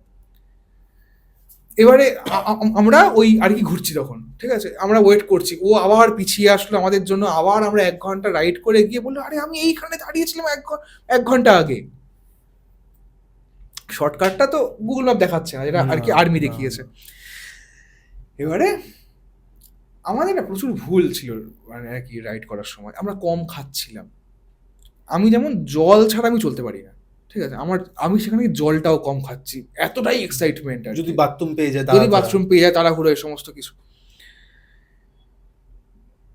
এখন গেলে হয়তো ওই ডিসিশনগুলো নেবো না, বলবো যে না আগে জল খাবো, আগে খাবো, আমি 2 দিন এক্সট্রা স্টে করবো, মানে ওখানে থাকবো 2 দিন বেশি থাকবো, কোনো সমস্যা নেই, বাট আমি কোনো রকম রাশ, হ্যাঁ আমি কোনো রকম রাশে কোনো কাজ করবো না, আমি স্টে করে নেবো 2 দিন, কি আছে। লাচেন ঢোকার আগে এরকম তো দুদিকে জঙ্গল, মানে এপারে খাদ সেখানেও জঙ্গল, আর এপারেও জঙ্গল, বলছে যে এখানে আর কি অভয়ারণ্য ফন্ডের সমস্ত, মানে তুমি ভাই সাবধানে গাড়ি চালাও। সন্ধে ওই 7টা 7:30 মতো বাজে। আমার এই বন্ধুটার নাম বুবাই, আর আরেকজন যে গেছিল তার নাম শান্তনু। শান্তনু একটু আগে আগে যাচ্ছে, আমি আর বুবাই একসাথে যাচ্ছি। কারণ কি, আমি তখন 2 মাস গাড়ি চালানো সবাই শিখেছি, ওরা তো অনেকদিন ধরে গাড়ি চালাচ্ছে। এক জায়গায় আমাকে মানে বুবাই এরকম মানে আমার যে বন্ধুটা আর কি ইয়ে করে, আপার ডিপার, হ্যাঁ ডিপার মানে আর কি দাঁড় করায়, আর কি সিগন্যাল দিয়ে দাঁড় করায়, দাঁড়াতে হবে এরকম হাত দিয়ে সিগন্যাল দেয়, দাঁড় করায়, দাঁড়াই। আমাকে এক্ষুনি কিছু খেতে দে, আমার মাথা ঘুরছে। রাত্রি 7:30 বাজে, একটা লাইট নেই, পুরো অন্ধকার, শুধু আমাদের গাড়ির আলোটাই গেল, আর আমাদের মানে সামনে পিছনে কোনো গাড়িও দেখতে পাচ্ছি না। ভাবলাম কোথায় খাবার পাবো, তুই তো খাবারগুলোকে নিয়ে ব্যাগের সেই ভেতরে ঢুকিয়ে দিলি, এখন মানে এগুলো বের করবে কে? বলছে মাথা ঘুরছে, কি করবো। তো কাছে কেউ ছিল বোধ হয়, আমি দিয়েছি। হঠাৎ করে খেতে খেতে আমাকে বলছে, সন্দীপ চুপচাপ গাড়িতে উঠবি, গাড়ির মানে পিক আপের যত জোর আছে তত জোর দিয়ে এখান থেকে বেরোতে হবে আমাদের। আমি তো ভেবেছি কোনো ডাকাত ফাকাত কিছু আছে, কিছু মানে কোনো লোকজন কিছু হয়তো কিছু দেখতে দেখতে পেয়েছে। কেন? বলে, উত্তর দিচ্ছি না, তুই তুই চুপচাপ গাড়িতে ওঠ, আমি এখানে দাঁড়িয়ে আছি। কি হয়েছে? এ ভাই, লোকজন আছে, কি হয়েছে? আমার তো আমি অদ্ভুত, মানে এই জিনিসটা আমার মধ্যে আছে, মানে যারা আমাকে চেনে খুব ভালো করে তারা বুঝবে যে মানে আমি না কোনো ধরো বিপদ হয়েছে, কোনো বিপদ সামনে আসছে, আমি কিন্তু না হাইপার হয়ে যাই না। ওই বললাম খুব ভালো ডিসিশন নিতে পারি, ছটফট করে ডিসিশন নেবো, আমার মাথা ঠান্ডা হয়ে যায়। আমি সঙ্গে সঙ্গে শান্ত হয়ে গেছি যে ও ও এতবার করে বলতে পারে গন্ডগোল তো কিছু আছে। ব্যাপার আছে। আমাকে মানে আমি গাড়িতে উঠেছি, গাড়িতে উঠে আমার গাড়ির সব লাইট জ্বেলে দিয়েছি, মানে ওই কি বলে হ্যাজার্ড লাইট থেকে শুরু করে ফগ ল্যাম্প থেকে শুরু করে গাড়ির হেডলাইট সব জ্বেলে দিয়েছি আমি। ও বলছে, গাড়িতে উঠেছিস তো এবার বাঁদিকে উপরের দিকে তাকা। আমি এরকম বাঁদিকে উপরের দিকে এরকম করে তাকিয়েছি, লাল লাল ঠিক চোখ পুরো, মানে ওই যে যে উপরে এরকম যে জঙ্গলটা আছে, লাল লাল চোখ আমার দিকে এরকম করে একদম মানে আমায় দুজনের দিকে তাকিয়ে আছে, লাল লাল লাল লাল চোখ। চিতা হতে পারে বা ওই ধরনের কিছু জিনিসপত্র হতে পারে, ভূত হতে পারে, ভাই I have no idea, but আমি নিজের চোখে দেখেছি। তোমার চিতা পাখি থাকে আই গেস, আমি যত, বা ওই ইয়ে থাকে, কতগুলো লাল লাল চোখ? হ্যাঁ 7-8টা লাল লাল চোখ এরকম ওইখানটায় ওখানে দাঁড়িয়ে আছে। ঠিক আছে, আমি বলে আমি কি বাইকে একটুখানি রেস দেবো, মানে যাতে ওরা ভয় পায় আর কি, বা আগুন জ্বালাবো, কিছু করবো, বলে, কি বা কিছু চাই না, এখান থেকে বেরোতে হবে যে করে হোক। ও আস্তে আস্তে উঠে গেল, মানে আমরা না কোনোভাবে দৌড়াতে পারছি না, কারণ আমরা ওই দৌড়াতে আরম্ভ করি আর ওরা যদি ফট করে দৌড়াতে আরম্ভ করে, ওরা এই মুহূর্তে আমরা যত স্লো মুভ করছি ওরাও কিন্তু ততটাই দাঁড়িয়ে আছে ওখানে, ওরা কিন্তু মুভ করছে না কোনোভাবে।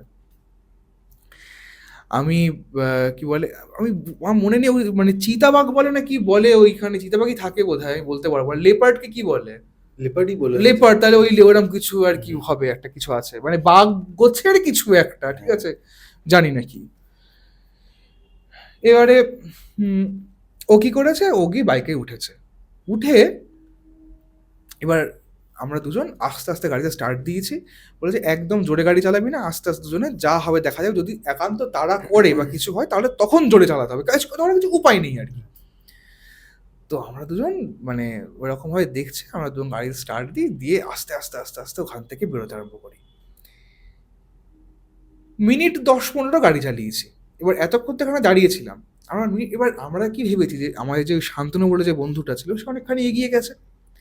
মিনিট 10-15 গাড়ি চালিয়ে দেখি সে একটা পাহাড়ের এরকম এরকম রাস্তার মধ্যে ওপরে একটা এরকম ওই স্ট্রিট ল্যাম্প মতো জ্বলছে, কিছু একটা জ্বলছে, এরকম হলুদ যে আলোগুলো হ্যালোজেন ওরকম কিছু একটা জ্বলছে, ওইখানে একটা বাড়ির সামনেও দাঁড়িয়ে আছে। ওর কি ধান্দা, ওই বাড়িটায় ওই সময় মানে ওরা কি খবর দিয়েছে, এবার ওদের ওখানে না চমড়ি গাই কাটা হয়, হ্যাঁ। ঠিক আছে, মানে ওর দাবি হচ্ছে ওই ওই কোনোভাবে একটা মাংস ওখান থেকে ইয়ে করবে। এবার জাপানিজ করবে, যা তুই যেভাবে কি ম্যানেজ করে কর, বলতে তুই এখানে দাঁড়ালি কিসের জন্য। ও এরকম বাইক নিয়ে যাচ্ছে, যেতে যেতে দেখছে সামনে এরকম একটা ওই লেপার্ড, ওই বাঘ জাতীয় যে জিনিসটা বললাম আমি, যাচ্ছে, পিছনে 3টে ছানা ওর পিছন পিছন যাচ্ছে, আর বাইক নিয়ে দাঁড়িয়ে গেছে। ওইরকম সামনে এরকম বাইক নিয়ে দাঁড়িয়ে পড়ে সামনে 3জন এরকম হাঁটতে হাঁটতে যাচ্ছে। এবার আমরা আমরা সাধারণ মানুষ হলে কি করব, ওখান থেকে উল্টে পালাবো, মানে দাঁড়িয়ে থাকবো, কিছু করব। ওর মনে হয়েছে যে এই বাঘগুলো যদি আমাকে অ্যাটাক করে,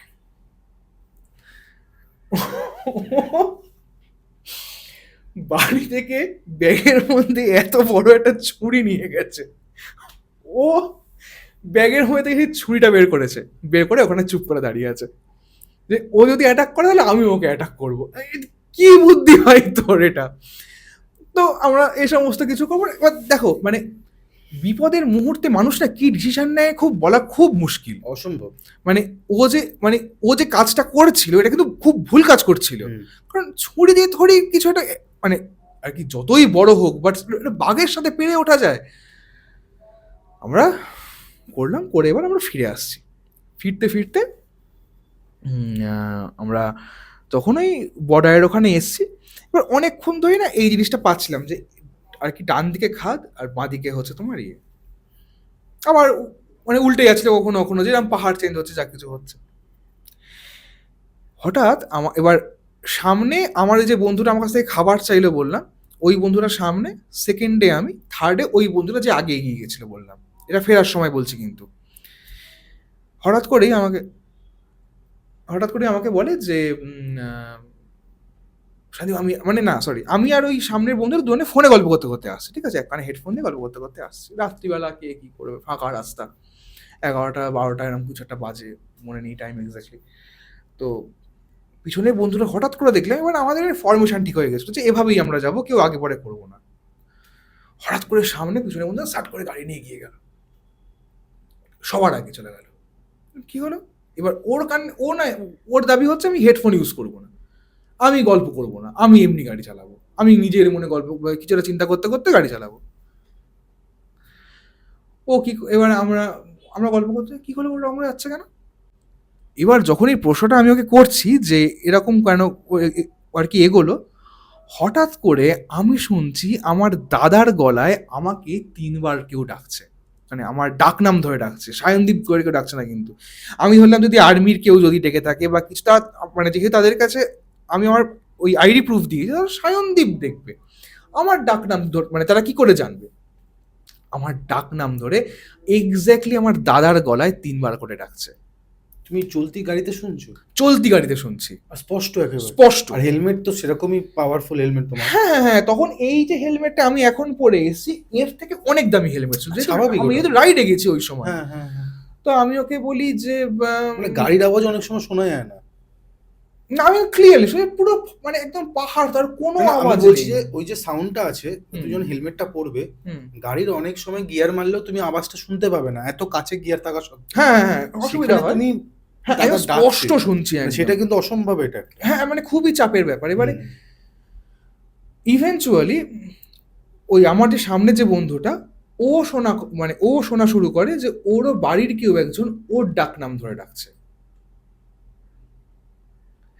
আমরা পরে জানতে পারি ওই যে পিছনের বন্ধুটা একদম শেষ থেকে সামনে চলে গেছিল, ও শুনছে ওর বাড়ির কেউ একজন ওর ডাক নাম ধরে ডাকছে।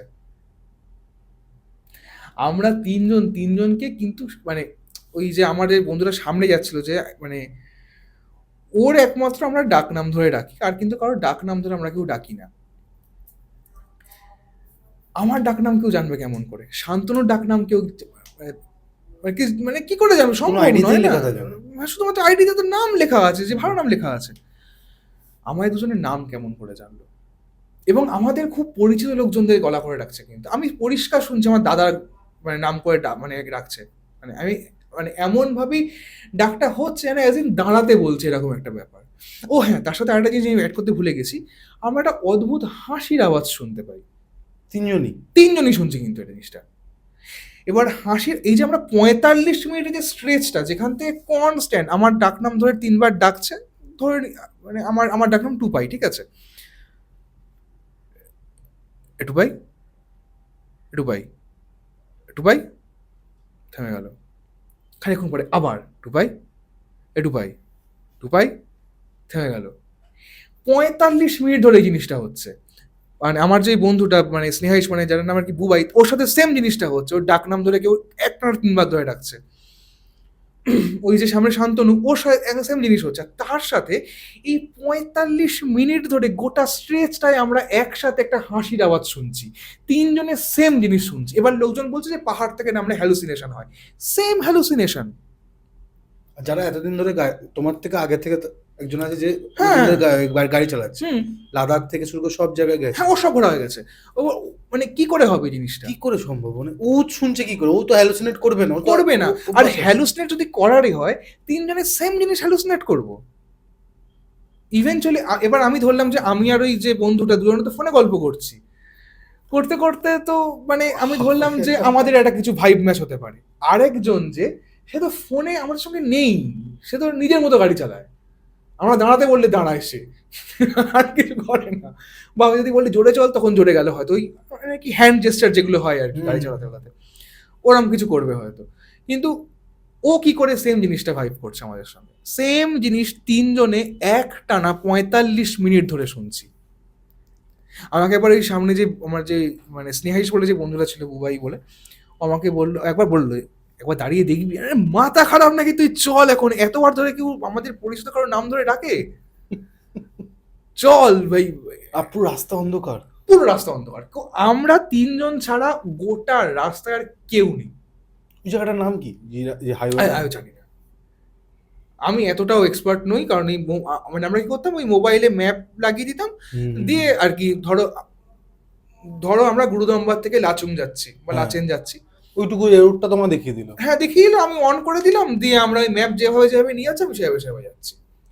ফেরার সময়তেও তাই করেছি, যে আমি কি করেছি, ওই গুরুদম্বার ওখান থেকে বেরিয়ে যেই নেটওয়ার্কটা পেয়েছি, হোম মেরেছি, হোম দেখাচ্ছে 863টা কত কিলোমিটার স্টার্ট।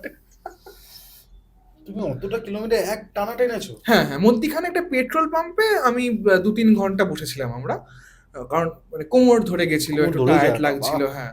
বাট ওই 2-3 ঘন্টা বাদ দিয়ে আমি টানা পুরোটা একসাথে, এক মানে আর কি একটা ক ঘন্টায় চলে এলে বাড়িতে? 5 ঘন্টা? এই 5 কি বলে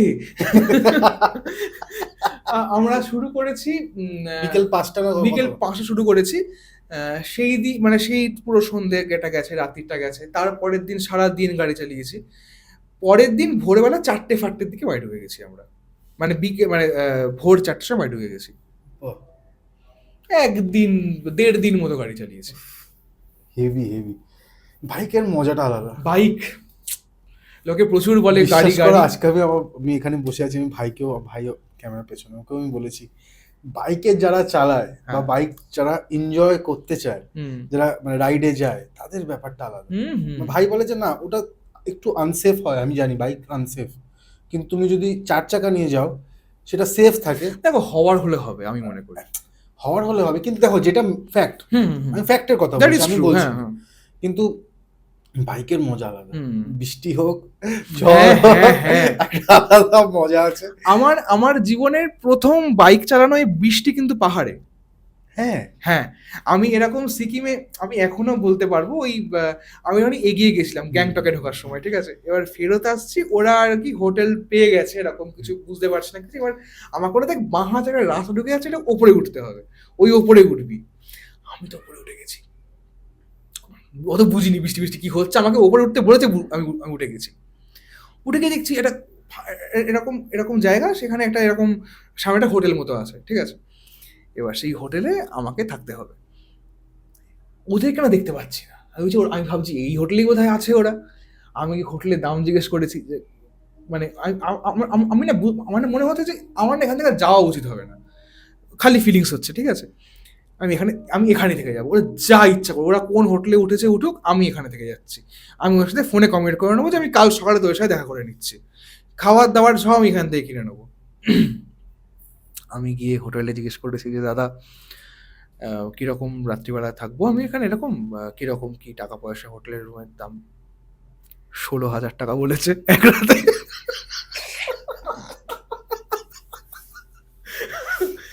ও আচ্ছা আচ্ছা, ঠিক আছে, আমার কতগুলো বন্ধু আছে, আমি ওদেরকে ডেকে নিয়ে আর আসছি, ইয়েস স্যার প্লিজ, এরকম বলেছে, আমি গাড়ি নিয়ে নেমে মানে আর কি নামতে যাবো, আমি দেখছি এরকম একটা স্লোপ 60 ডিগ্রি অ্যাঙ্গেলে, বাবা, অঝোরে বৃষ্টি পড়ছে, অঝোরে বৃষ্টি পড়ছে, আমি না দেখছি যে সামনে নদীর মতো জল যাচ্ছে, আমি বলছি এখান থেকে আমাকে নামতে হবে, কারণ এই 16,000 টাকার হোটেলে তো আমি থাকতে পারবো না, আমার পুরো পুরো ট্রিপের বাজেট এটা নয়। তো আমি বলি ঠিক আছে চলো, বলে আমি ওই ট্রিপ আর কটা দিন নামা শুরু করছি, শুধু ইঞ্জিন ব্রেকিং জানতাম বলে আমি বেঁচে এসেছি, আমার মনে হয়েছে যে engine breaking is the thing, যেটা পাহাড়ে গেলে তোমাকে জানতেই হবে, এটা অনেকে জানে না, অনেকে জানে না, অনেকে জানে না। ইঞ্জিন ব্রেকিং আমাকে আমার জীবন দিয়েছে ওই দিনকে, আমি যদি ইঞ্জিন ব্রেকিং না জানতাম, আমি মানে ওইটা নামছে, মানে মানে আর কি একদম রাস্তা নামছে, রাস্তার পরেই মানে ওই যে ঢালটা নামছে, তারপরে আর পিচের রাস্তা যেরকম যেখানে লোকজন যাচ্ছে, তারপরেই হচ্ছে তোমার খাদ, কেউ বাঁচাতে পারতো না আমাকে যদি আমি ইঞ্জিন ব্রেকিং না জানতাম। যারা পাহাড়ে যাচ্ছ তাদের জন্য প্লিজ বলছি, ইঞ্জিন ব্রেকিংটা শেখো, ওটা দরকার, মাস্ট, না হলে আমি জেনুইন বাঁচতাম না ওই দিনকে। নেমে আমি ওখানে আর কি যাই, তো মানে মানে বাইক আর পাহাড় দুটোর মধ্যে অনেক হেভি, অনেক হেভি, অনেক হেভি। আমি এখন এক্সপিরিয়েন্স করিনি, আরে খুব ইচ্ছা আছে, খুব ইচ্ছা আছে যাওয়ার। উফ, এবার কি শুনবো তোমার কাছে? তুমি যা বলবে। এই তো তুমি একটা কথা বলছো যে তোমাকে একটা বড় ব্র্যান্ড একটা ইয়ে করেছিল না, কোলাবোরেশন কি? ভাই আমি একটা জিনিস বুঝে মানে আমি জিনিসটা বুঝি না, ইভেনচুয়ালি আমার কাছে জিনিসটা ক্লিয়ার নয় যে কলকাতায় আদৌ এই আমি আমি দেখি এরকম প্রচুর যে যারা ইনফ্লুয়েন্সার আছে তাদেরকে ম্যানেজ করার জন্য অনেক কোম্পানি হয়, যে যেমন ধরো আমি একটা কোম্পানির নাম জানি মাঙ্কি ম্যাজিক, তারা এরকম আর কি এই সমস্ত ইনফ্লুয়েন্সারদেরকে মানে মানে ওদের আন্ডারে থাকে। এই এজেন্সিগুলো কি করে এদেরকে ব্র্যান্ড এনে দেয় বা এদের কোনো ম্যানেজার প্রোভাইড করে, এই ধরনের জিনিসপত্রগুলো করে, কমিশন বেস হয়। কমিশন বেসড কাজ হয়। এবারে কলকাতায় এরকম আছে কিনা আমি জানি না, আমি গুগলে সার্চ করেছিলাম, আমার কাছে এরকম কোনো রেজাল্ট আসেনি। কারণ আমার সত্যি জানতে ইচ্ছা করে যে এরকম কলকাতায় লোকজন এই যে এত ব্র্যান্ড পায়, কি করে পায় না পায় সমস্ত কিছু। তো আমার কাছে একটা ব্র্যান্ড আসে, আমি ব্র্যান্ডের নামটা বলছি না কারণ উচিত নয় বলা। ভালো নাম, যথেষ্ট ভালো নাম, যথেষ্ট ভালো নাম। তো আমি নাম যাচ্ছি না, আমাকে সরি, আমাকে বলে যে আর কি 3টে ভিডিও ওদেরকে করে দিতে হবে, কত করে টাকা পয়সা। তা আমি বলি কীরকম কি ভিডিও রিকোয়ারমেন্ট আমাকে বলো। তো ওরা বলে যে অ্যাড রাইটস চাই ওদের 1 বছরের 3টে ভিডিওর জন্য, প্রত্যেকটার জন্য ইন্ডিভিজুয়ালি অ্যাড রাইটস চাই।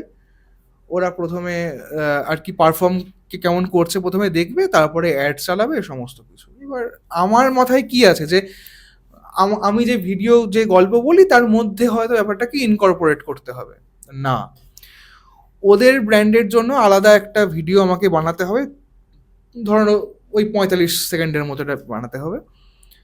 বানানোর পরে আমাকে সেই জিনিসটাকে আর কি পোস্ট করতে হবে ওদের, মানে আর কি যখন ওরা অ্যাপ্রুভ করে দেবে সেটা পোস্ট করতে হবে। ওরা একটা লম্বা লিস্ট পাঠায় যা কিছু আমাকে মেনটেন করতে হবে, রুলস অ্যান্ড রেগুলেশনস। এগুলোতে কোনো সমস্যা নেই আমার, দেখো আমি তাদের কাছ থেকে টাকা নিচ্ছি, আমি তাদের তো রুলস রেগুলেশন আমাকে মানতেই হবে। সমস্যা যে জায়গাটায় তৈরি হয় সেটা হচ্ছে মানে এই যে অ্যাড রাইটসের জায়গাটায়, এবং সেটা 1 বছরের জন্য চাইছে ওরা।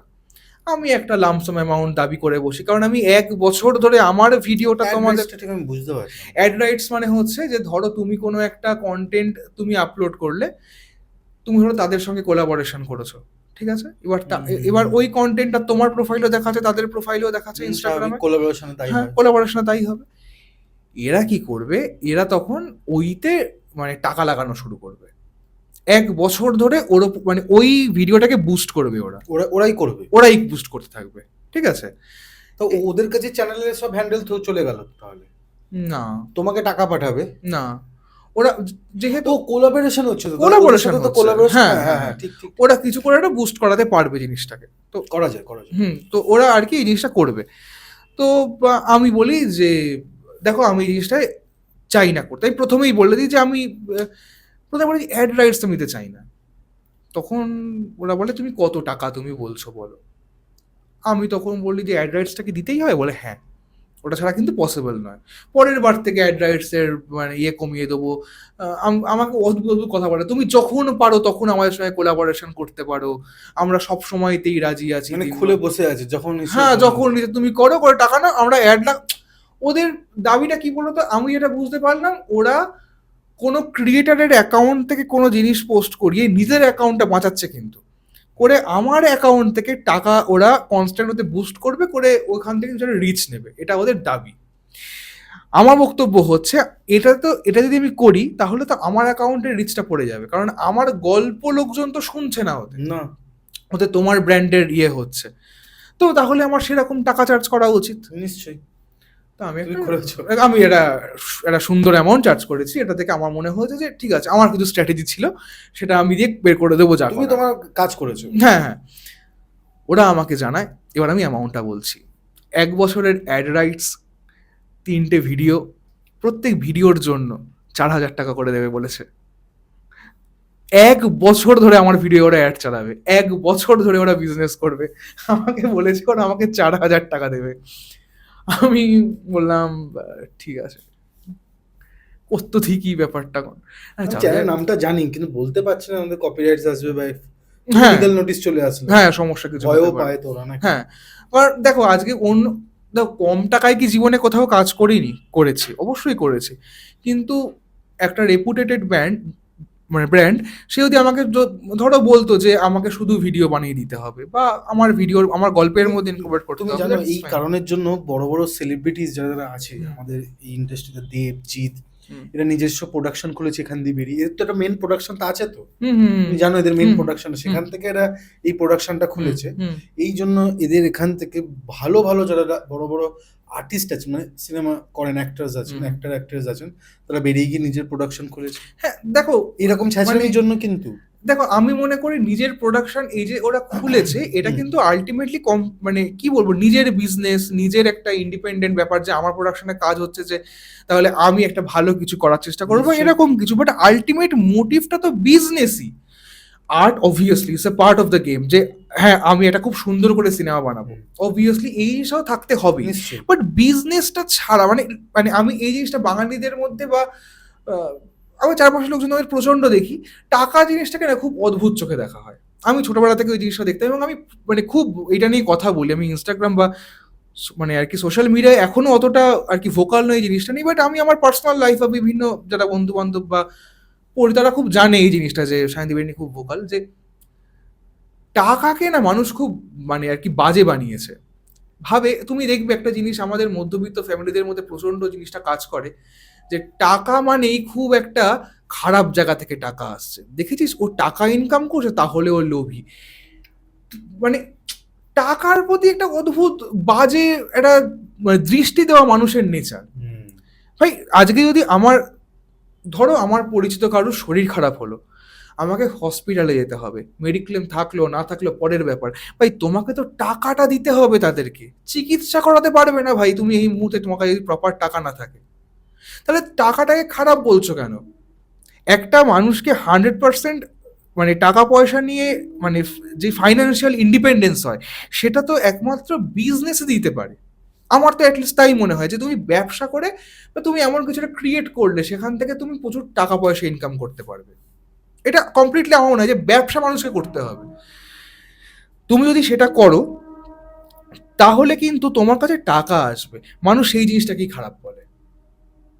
তুমি আগে মানে মানে আমি বলছি, আমি জানি না তুমি মানে তুমি কি বলো না, আমি রকম বলবো কি। তোমাকে। হুম। আমি বলতে পারবো না ব্যাপারটা কি, আজকে যদি তুমি ব্যবসা করতে যাও সবার আগে তোমার পাশের লোক যখন বাবা ব্যবসা করবি, যদি লস হয়, এর উল্টো দিকেও যে একটা হতে পারে বাবা যদি লাভ হয়, তাহলে আমার বাড়ির সামনে একটা মার্সিডিজ দাঁড়িয়ে থাকবে তার বেলা।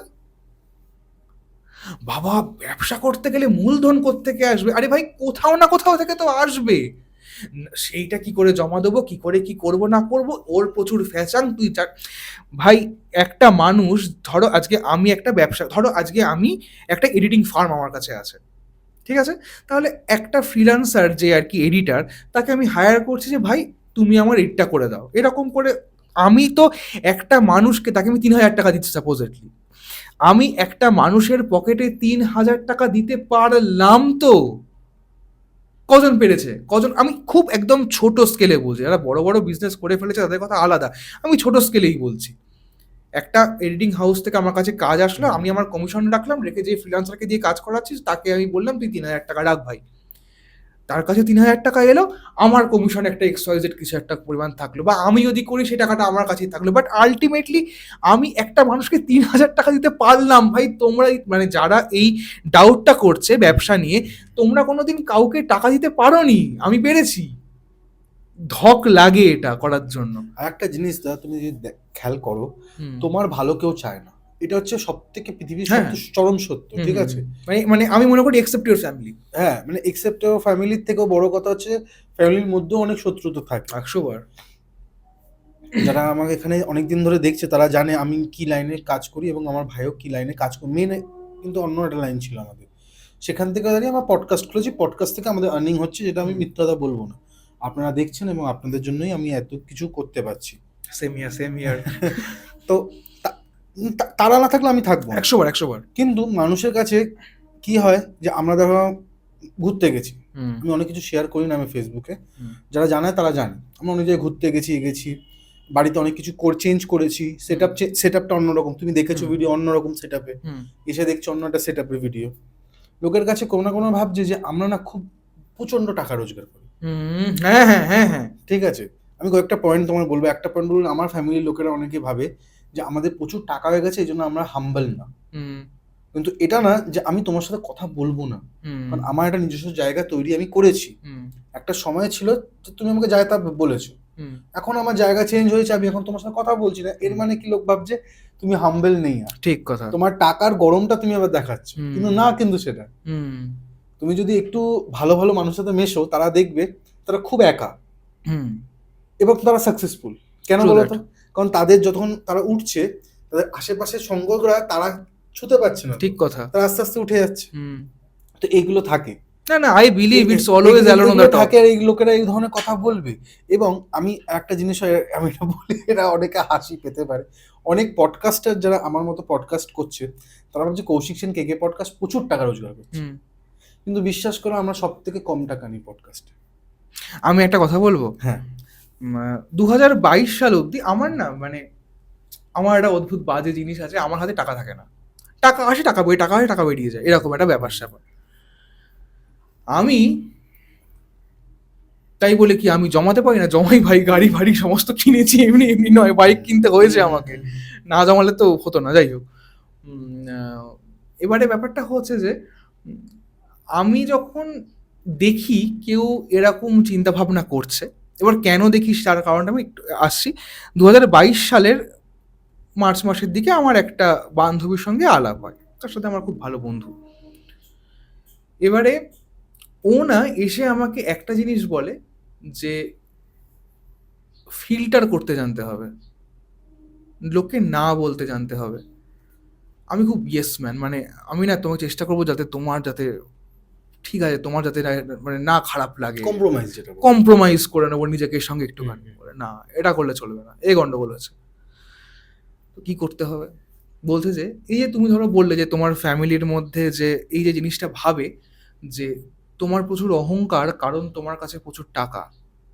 সো সে তোমার ভাবছে তোমার কাছে প্রচুর অহংকার, তার সাথে তোমাকে কিন্তু একটা অ্যাফার্মেশন দিচ্ছে তোমার প্রচুর টাকা, আমি তার সাথে আরো কম কথা বলবো যাতে সে আরো বেশি করে ভাবে আমার কাছে আরো বেশি বেশি টাকা। সো আমাকে না ও ল অফ অ্যাট্রাকশনটা খুব ভালো করে শেখায় যে গুড। যদি ও ভাবে তোমার কাছে টাকা আছে বলে অহংকার, তুমি তাকে আরো বেশি করে ওই জিনিসটাই করো, ও আরো বেশি ভাবুক। আর ও যদি ভাবার চেষ্টা করে যে তোমার খারাপ হবে, ভাই আমি একটা কথা তোমাকে বলছি, দাদা তোমাকে বলছি, তোমাদের সবাইকে বলছি, শকুনের অভিশাপে গরু মরে না। শকুন ওই চারপাশে ঘুরেই বেড়ায়। তুমি একটা বার চেষ্টা করে দেখো ভাই, হবে। একটা জিনিস আমি বলি, টাকা অনেকের কাছে মানে ওটাই সব। হুম হুম কিন্তু টাকা আমাদের কাছে, আমার মনে হয়, আমাকে একজন জ্যোতিষ বলেছিলেন যে কৌশিক, টাকা কিন্তু বড়লোক প্রমাণ করে না, টাকা আমাদের লাইফটাকে ইজি করার ইজি করে। প্রমাণ করে। আজকে আমার কাছে টাকা নেই, আর একটা জিনিস, হ্যাঁ, মাইন্ডসেট। আমি এটা মানে মাথায় ভাবছিলাম মাইন্ডসেট। ধরো যাদের কাছে প্রচুর টাকা আছে, হুম ঠিক আছে, তারা কি করে, দান ধ্যানটা বেশি করে, হুম। খাওয়া দাওয়াতে প্রচন্ড না ইয়ে করে। সবাই নয়, বাট স্টিল। স্টিল মানে আমি হুম। 90% কথা বলছি, আমি এরকম আচ্ছা। কিপটা দেখেছি, বড় লোক হুম হুম কিপটা, তাদের জীবনে আজকে তারা সম্পত্তিও পায় না। আমি জানি প্রচুর লোক বাড়ির আশেপাশেই আছে, বড় বড় মানে অনেক অনেক আছে। যাই হোক, ওটা বাদ দিলাম। যারা ভালো কাজ করেছেন, যারা দান করছেন, তারা বলছে একটা কথা, তোমাকে লক্ষ্মী দিচ্ছে, হুম তুমি নিজের লক্ষ্মীটাকে দান করছো। হুম লক্ষ্মী তো ভাবছে না, আমি হুম। যাকে দিতে পারিনি সে, তাকে তুমি দিচ্ছ, তাই তোমাকে আমি আরো বেশি দেবো। ঠিক। হুম এটা আমি আধ্যাত্মিক কথা হিসেবে হুম বলছি, আর হুম, এটা হুম। হয়ও তাই, হ্যাঁ হ্যাঁ হ্যাঁ। এটা হচ্ছেও তাই। হুম এবার ধরো যে গরিব বা মিডিল ক্লাস, যাদেরকে বলি middle class, typical middle class, হুম কেন দেবো, কি জন্য দেবো, হুম আমি দিলে আমারটা কি হবে কালকে? কিন্তু তুমি যদি লক্ষ্য করে দেখো, প্রত্যেকটা গুরুদেব হুম। বা প্রত্যেকটা আধ্যাত্মিকতার মানুষ, প্রত্যেকের বড় লোক। রাম বড় লোক, বৌদ্ধ বড় লোক, ঠিক কারণ কথাই। তাদের বাড়ির, আমরা ভাবে এরা ভাবে, মানে অনেক মানুষ মধ্যবিত্ত মানুষরাই ভাবে হুম যে ও বড়লোক ছিল বলে এই জন্য ও করতে পেরেছে। না, ওর বাড়ি ওটাই আছে যে তুমি বড়লোক, তুমি রাজার ছেলে, তোমাকে ওরকম ভাবে চলতে হবে, তোমাকে আর্থিকতাটা True. দেখাতে হবে, তোমাকে বোঝাতে হবে মানুষকে যে যে তুমি আমি ছাড়তে রাজা, জানি, হ্যাঁ। আমি রাজা, আমি ছাড়তে জানি। এই যে এই হুম। জিনিসটা মিডল ক্লাসদের মধ্যে নেই, এই জন্য মিডল নেই তো। ক্লাসে অলওয়েজ আ মিডল ক্লাস। হুম একদম। তোমার মাইন্ডসেট, তুমি আজকে আমি আর দেখেছি, আমি এরকম হয়েছে, আমি সত্যি কথা, আমি ভিখারিকে ভিক্ষা দিই না, আর যদি ভিক্ষা দিই আমি তাহলে তাকে খাইয়ে দিই। হুম মানে আমি যদি 5 টাকা থেকে 10 টাকার কিছু খাই, হুম, ওকে আমি 20 টাকার জিনিস কিনে দিই। আচ্ছা। দোকানদার আমার মুখের দিকে তাকায়। হ্যাঁ, আমি যখন দিই তাদেরকে আমি আমি সব র্যাপার ছিঁড়ে দিই যাতে ও বিক্রি না করতে পারে, কিন্তু আমি দিই, আমি সেই রকমই দিই যাতে সে কোনো না কোনোভাবে ভাবে হুম, যে জিনিসটা যে না, এই লোকটা যতটা খাচ্ছে তার থেকে আমাকে বেশি দিচ্ছে। হুম, কেউ খেতে চাইলে আমি একদম দিয়ে দিই, কিন্তু ফোকটে ফালতুতে কোনো আমি টাকা নষ্ট করি না। মানে আমাকে যদি কেউ বলে যে একে টাকা দিতে হবে, কোনো ভিখারি যাচ্ছে, ভিখারিকে একটা এখানে এখানে আমি যেখানে থাকি তুমি দেখেছো, এখানে অনেক লোক আছে যারা ভাইয়া ভাইয়া মানে হাত পাতলে যেন ভাবে দেবে, দেবো না আমি। আমি তাদেরকে বলি যেন বাড়িতে আয়, বাড়িতে এসে আমার ঘরটার মুছে দে, পাখা টাকা পরিষ্কার করে দে, টিভি পরিষ্কার করে দে। কর্মসংস্থান দিচ্ছে। নিশ্চয়ই, আমি হুম, কেন তোমার ফোকটে দেবো? হুম, আমি কি ফোকটে একটা রোজগার করেছি? ঠিক কথা। আমি বাড়িতে এরকম করে বসে আছি আর লোকেরা আসছে আমাকে হাতে টাকা দিয়ে চলে যাচ্ছে, হুম, তো আমি তোমাকে কেন ফোকটে দেবো টাকাটা? হুম, এটা তো কোনো মানে কিপটা মানুষের মাইন্ডসেট না, ঠিক। এটা বড় হওয়া ভাবনা চিন্তার মাইন্ডসেট। এটা আমি হুম। এত কথা আমি বলি না, তুমি বললে বলে না, না, বলছি। ইটস কমপ্লিটলি মানে মানে এটা আমি হ্যাঁ, এরকম ভাবেই আমরা বড় হয়েছি, হুম। না, এইভাবেই আমরা বড় আমি হওয়াটা। একটা জিনিস যেটা মনে করি সেটা কি বলতো, ইন্টেনশনটা ম্যাটার করে। মানে হুম, আমি ধরো আমার ঠিক। কাছে কেউ টাকা চেয়েছে, এবার ধরো কোথাও ট্রেনে করে যাচ্ছি, হুম, আমার তো তাকে ওই মুহূর্তে কিছু কিনে খাওয়ানোর জায়গা নেই।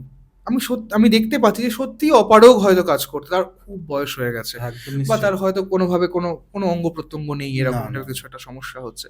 তাকে আমি কি করব? আমি কিন্তু তাকে তখন টাকা দিয়ে দিই। এবার সে ওই টাকা নিয়ে কি করে, এবার ধরো কোনো খাবার আমি পেলাম, আমি হুম, হুম, খাবার হুম, তাকে হুম। দিয়ে দিই, তুমি নিয়ে নাও। এবার ওই খাবারটা সে বিক্রি করবে কি না করবে সেটা কমপ্লিটলি তার ব্যাপার। নিশ্চয়ই। আমি কোনো জামা কাপড় কাউকে দিতে পারলাম, ওই জামা কাপড়টা নিয়ে গিয়ে তো সে কোথাও বিক্রি করে দিতে পারে, তাই না? হুম, হুম, হুম। সেটা তার প্রবলেম।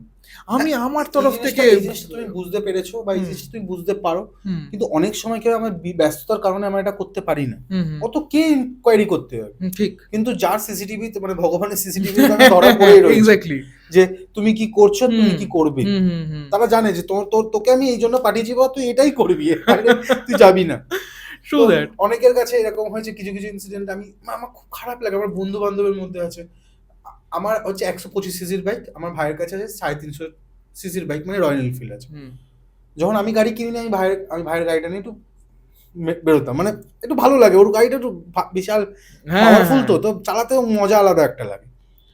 অনেক বন্ধু বান্ধবীরা দেখে ভাবতো যে বাহ, কোচের কাছে কিছু টাকা পয়সা আছে। এবার এবং পাড়ার লোকেরাও ভাবতো যে একটু টাকা পয়সা হয়েছে বা কোনো জায়গা দিয়ে মেরে করেছে, যেটা বাস্তব কথা। আমি 125 সিসি যখন কিনে গেছি, কিরে গাড়িটা বেচে দিলি, আগের গাড়িটা বেচে দিলি? হুম, আমি না এটা নিয়ে একটা খেলা খেললাম। হুম। কি খেলা? হ্যাঁ ও বাবু, সময় খুব খারাপ যাচ্ছে। দেখলাম ওনাদের পার্সপেক্টিভ গুলো চেঞ্জ হয়ে গেল, হুম, কিন্তু হুম, হুম। পুরোপুরি পার্সপেক্টিভ চেঞ্জ। আমি বুঝতে পারলাম এরা কেউ আমার ভালো চায় না। ঠিক। আস্তে আস্তে কাট, বন্ধুত্ব কাট। একটা বান্ধবী বলছে তুই আজকে এই গাড়িটা কেন নিলি, তুই ওই গাড়িটা আনতে পারলি না কেন? হুম। কাট। তারপর দিন জীবনের সাথে দেখা করি না। 2024 থেকে এখনো পর্যন্ত বন্ধুদের সাথে কথা বলি না আমি। মানে মনে হয় না যে না, আমার লাইফে আমি জানি না আমি কতটা কি লোকেরা নেবে। আমার কাছে ক্ষমাটা খুব কম। আমি ও লোককে আচ্ছা, সহজে না, ক্ষমা আমার কাছে করি। ব্যাপারটা একটু উল্টো। মানে আমি হ্যাঁ, খুব মানে আমি ক্ষমা যখন করতে লোকে পারি। আমি না ক্ষমা করবে, হ্যাঁ, দেখো এবার হুম, তুমি ক্যাপেবল সেই জিনিসটা। হুম, তোমার দ্বারা আমি এটা মানে আমি কিভাবে বোঝাবো যেটা হচ্ছে যে ধরো তুমি এটা ক্যাপেবল যে তুমি ওর ক্ষমা করে দিলে, তোমার এটা ঠিক আছে, চলো এটা মানা যায়। হুম, কিন্তু যেটা মানা যায় না, কারণ দেখো তুমি কথা যেটা বলে দিয়েছো সেটা তুমি কোনোদিনও ব্যাক নিতে পারবে না। হুম, হুম। আমার যে আত্মীয়রা বলেছে যে তোদের এখন প্রচুর টাকা হয়ে গেছে, তোরা এখন অনলাইন ছাড়া কিছু খাবার খাস না। ঠিক। প্রচুর টাকা। Thank you. হ্যাঁ, তো আমি না ভাবি হচ্ছে কথা বলে কি করবো, বলবো না কথা, বোঝাতে কে গেছে ভাই, আমার পেট তো ভরে যাচ্ছে, ঠিক, ঠিক। আমার দিন তো চলে যাচ্ছে, হুম, আমার বাবা মা তো আমাকে অপমান করছে না, আমার ভাই তো আমাকে অপমান করছে না। হুম, ভাই আমার টাকা আছে, আমার টাকাই আমাকে হেল্প করবে হুম, ভবিষ্যতে। হুম। তুমি আমাকে হেল্প করতে আসবে না, ট্রু দ্যাট। তুমি আমাকে 2 টাকাও দেবে না। মানে এটা হুম। আমি খুব জ্ঞান দিয়ে দিচ্ছি আজকে, টাকা পয়সা নিয়ে দাদা তোমাকে না, মানে কথা আমি তুললো। আমি এই জিনিসটা কি করি বলতো? আমার কাছে ক্ষমার না কিছু প্যারামিটার আছে। মানে হুম, হুম, হুম। মানে ধরো আমার বাবা-মা বা আমার বৌদি, আমার ভাইঝি, আমার দাদা, বা ধরো আমি কোনো সম্পর্কে আছি, হুম, সেই মেয়েটা বা আমার এক্স যারা, তারা আমি সবাইকেই বলছি, এই যে সম্পর্ক মানে আজকে যে আমার প্রেজেন্ট যে ধরো সম্পর্কে আমি ধরো কোনো একটা মেয়ের সাথে আছি, হুম, তার কিন্তু রাইট নেই আমার এক্সকে কোনো রকম খারাপ কথা বলার। কারণ নিশ্চয়ই, সেই মেয়েটাকেও কিন্তু একটা সময় আমি ভালোবেসেছি। নিশ্চয়ই। তো যতক্ষণ না তুমি ওর সামনে ওর বাজে কথা বলছো। আমি যদি বলিও যে দেখো আমি এই জিনিসটা ওর পছন্দ করতাম না, না। তখনও তোমার রাইট নেই তুমি ওকে কোনো খারাপ কথা বলে, কারণ তুমি তাকে পার্সোনালি চেনো না। তুমি এটা, আমার মনে হয় এটা ম্যান টু ম্যান ভ্যারি করে। হ্যাঁ ঠিক ঠিক, মেন্টাল ভ্যারি করে। ম্যান টু ম্যান ভ্যারি করে, কারণ তুমি যখন এটা পুরোপুরি না, যদি তুমি ধরো তুমি কাউকে কারোর ব্যাপারে বলছো, এটা পুরোপুরি মনে হয় সোশ্যাল মিডিয়ার মতো। তুমি সোশ্যাল মিডিয়াতে বসে ট্রু ইনডিড বিক্রি করে ছবি দিচ্ছ, তুমি আশা করছো সবাই তোমাকে লক্ষ্মী বলবে? না, বলতেই পারে, তার চয়েস না সেটা, রেজিস্টার করা। সবাই তো লোকে খারাপ বলবে, হ্যাঁ ভালো খারাপ তোমাকে সবাই শুনতে হবে। ঠিক। এবার তুমি যখন একটা হ্যাঁ, আমরা ভূতের গল্প বলে তুমি পডকাস্ট করে যদি আমরা গালাগালি খাই, মানুষ বিকিনি পরে গালাগালি খায়, তা তুমি চ্যানেল প্রাইভেট করে দাও। ট্রু। সেখানে তুমি একটা ওপিনিয়ন রাখছো লোকের সামনে, সবার সামনে, দেখো আমাকে দেখো। এবার তুমি ভালোটা নেবে, খারাপটা তুমি নেবে না। এবং অনেক আমি বড় বড় ইউটিউবারদের দেখি যারা নিজের বউকে হিজড়া বলেছে বলে সেটা নিয়ে বিশাল ক্যাচাকেচি করছে। আরে বলেছে, তার মনে হয়েছে তার বলেছে। না দেখো, আমি একটা জিনিসটা, এই জিনিসটাকে আমি খুব সাপোর্ট করি। কেন আমি তোমাকে প্রথমে বলছি, ধরো তুমি আমাকে 10টা বাজে কথা বললে, ঠিক আছে, এটা আমাকে সোশ্যাল মিডিয়ায় লোকজন বলে, আমি না তোমাকে হয়তো উত্তরটাও দেবো না, তুমি আমার উত্তর পাওয়ার যোগ্য নও। সেটাই বলছি, ইগনোর। এইবার আমার এই কথাটা আমার গিয়ে আমার মার নামে কেউ কোনো খারাপ কথা বললো, বাবার নামে বললো, বউ, ভাই, আমার যেমন আমার দাদা আছে, দাদার নামে কেউ কিছু বললো, আমি জীবনের শেষ মুহূর্ত, শেষ নিঃশ্বাস অবধি তোমার সাথে শত্রুতা করে যাবো। দেখো, এই যে তুমি যেটা করলে, তো শত্রুতা করবে, তুমি কিন্তু অ্যাকশন নেবে না। আমি কি অ্যাকশন নিতে পারি আমি নিজেই জানি না, কিন্তু মানে আমি কি বলি, জিনিসটা ভুল। আমি তোমাকে জ্ঞান দিচ্ছি না, না তোমাকে আমি কেন বলছি, তুমি ধরো আমার ধরো আমার সোশ্যাল মিডিয়াতে এসে আমার বউয়ের ব্যাপারে, আমার বাচ্চার ব্যাপারে, কিছু মায়ের ব্যাপারে বললো, আমি যদি সেই মুহূর্তে ওকে ইগনোর করে দিই, ঠিক আছে, ধরুন আমি ইগনোর করে দিলাম, তাহলে আমার 1 ঘন্টার জন্য আমার কিন্তু একটা ভালো কাজ হয়, ভালো পডকাস্ট হচ্ছে আমাদের মধ্যে, কিন্তু না আমি শেষ করি, আমি এটা করে দিলাম। এবার ধরো ওটাকে আমি যদি ব্যাক করলাম, এরকম ব্যাক করে আমি নিজের ভেতরে রাখলাম, আমার 2 দিন চলে গেল, ওকে খুঁজ দিয়ে ও কি ওর ব্যাপারে বাজে কথা বলতে বলতে, আমার আলটিমেটাম কি হলো, যে আমি একটা ফালতু লোককে আমি টাইম দিলাম, এবং ফালতু লোকটা আমার সময়টা নষ্ট করলো 2 দিন। সেই জায়গায় কিন্তু আমি তোমার সাথে পডকাস্ট করে, ঠিক কথা, তোমার সাথে ঘুরতে গিয়ে কিন্তু একদম আমি এটা সবার জন্য, এটা আমার জন্য বলছি, আমি আমার পার্সপেক্টিভ। এরকম অনেক লোক আছে যারা বলেছে তোমার মা, আমি তোমার বাড়ি এই করে দেবো, আমার বাড়ি ফোন করে বলছে, আমি ঠিক আছে, আমি আপনার অ্যাড্রেস, প্রপার অ্যাড্রেস পাঠাচ্ছি, আপনার যদি দম থাকে আপনি করে দেখান। অন দ্য ফোন, আমি অন দ্য ক্যামেরা বলছি, নাম্বার আমার একটাই নাম্বার, আমার 2-3টা নাম্বার, একটাই নাম্বার, করতে পারলে করো, আমি অ্যাড্রেস দিচ্ছি। ভাই তাদেরও দেখো, ফ্রিতে না কেউ কিচ্ছু করে না, আমি তোকে এটুকু বলছি, কারণ আমি কলেজে পড়েছি, তো আমি যখন আন্দোলন বেরোতো, তো আমি দেখতাম ছেলেগুলো কত টাকা করে পেত। তো ফ্রিতে পৃথিবীতে কেউ কিচ্ছু করে না। True that. না, আমি একটা জিনিস মনে করি, কখনো মানে কি বলতো, কি হয়ে যায়, আমি যেটা মানে বুঝতে পারি, সেটা হয় তোমাকে হয়তো খুব বড় কেউ কোনো কথা বলে দিল, ঠিক আছে, তোমার তো গায়েই লাগলো না, কিন্তু খুব ছোট কেউ একটা কথা বললো, তোমার পুরো গা পিত্তির জ্বলে গেল একদম। সেই জায়গাটা তো আমি বলছি ইগনোর, আমি হ্যাঁ ওটাই বলছি, আমি ইগনোর, ওই মানে কি বলতো, ততক্ষণ করতে পারছো যতক্ষণ তোমার ওই গায়ে লাগাটা লেগে যায়নি। আর সব থেকে ভালো বুদ্ধি দিই, আমি কি করি, আমি সব থেকে ভালো রিপ্লাই দিই না, আমি ব্লক করি না। আমাকে এখানে অনেকেই করে, আমার চ্যানেলে এখানে এসে অন্য নিজের কবিরাজ এই নাম্বার দেয়, কিচ্ছু বলি না, আমি কোনো রিপ্লাই দিই না, আমি জাস্ট নিজে যাই প্রোফাইলে যাই, ব্লক মেরে তুই বানা না 20টা চ্যানেল মেলা, আমি প্রত্যেকটা কমেন্ট পড়ি, হ্যাঁ আমিও তাই, সেম, আমি প্রত্যেকটা কমেন্ট, যারা ভাবছে যে আমি মানে পডকাস্ট করছি করে দিচ্ছি, করি আমি সোজা, তুমি খিস্তে দিচ্ছ। আমি এরকম দেখলাম একটা দিদি আছেন, আমি নামই ধরে বলছি, রিনিতা দিদি পডকাস্ট, সে কেমন না কেমন আমি জানি না, তুমি তোমার যদি পার্সোনাল কোনো অ্যাটাক করা থাকে, তুমি তো নাম্বার দেওয়া, তুমি তাকে ফোন করে তাকে খিস্তে দাও, তোমার মতো করে তুমি বলো, ঠিক। সে আমার যারা সাধারণ মানুষ বলছে না দিদি ভালো কাজ করে, দিদি ভালো পিয়ালার করে, সবকিছু করে, সেখানে সবাইকে ওই লম্বাটা রচনা পাঠিয়ে দিচ্ছে। আমি দেখলাম একটা লিমিটেশন আছে, সব জিনিসের লিমিটেশন, কিচ্ছু করলাম না, ওনাকে কোনো রিপ্লাই দিলাম না, আমি জানতেও চাইলাম না আপনি কি করেন না করেন, ডাইরেক্ট গিয়ে ব্লক, ফেসবুক ইউটিউব থেকে ব্লক। আরো 2টো বানাবি, বানা, আমি বুঝতে পারবো তোর কথার সাথে কথার মিল, বুঝতেই পারা যায়, তুমিও যেমনি বুঝতে পারো কি হয়, ব্লক কর না তুই। আরে ভাই বদমাশি, তোরও তো হাঁপিয়ে যাবি, একটা মানুষ ছেলেতে হাঁপিয়ে যাবে। আমার মনে হয় জীবনে লাইফে যদি কিছু করতে হয় ভাই, আমিও খুব পাজল থাকতাম, কেন বলছি এরা, কেন এরকম, খুব ডিস্টার্ব হতাম। তখন আমি ভাবলাম যে জীবনে যদি ইগনোর করে দিই না 2-3 মিনিটের জন্য, আমার 2-3 ঘন্টা আমার সেফ, আমি হ্যাপি, আমি তো হ্যাপি হতে এসেছি। তুমি যে স্টোরিগুলো বলো, তুমি কি জন্য আসো, হ্যাপি লাগে, হ্যাঁ, লোক একদম, শুনছে, হ্যাঁ, লোক শুনছে, লোক হ্যাঁ। শুনছে, আমার হেভি আমার লাগে। টাকা পয়সা মানে টাকা পয়সাতে টাকা দুদিন পয়সা আগে আমাকে একজন বলেছে যে আমি ধরো গল্পের শুরুতে বলি কি না, যারা যারা আমাকে গল্প পাঠাচ্ছেন তাদেরকে হ্যাঁ। আমার তরফ থেকে অনেক হ্যাঁ ধন্যবাদ। বলো তুমি।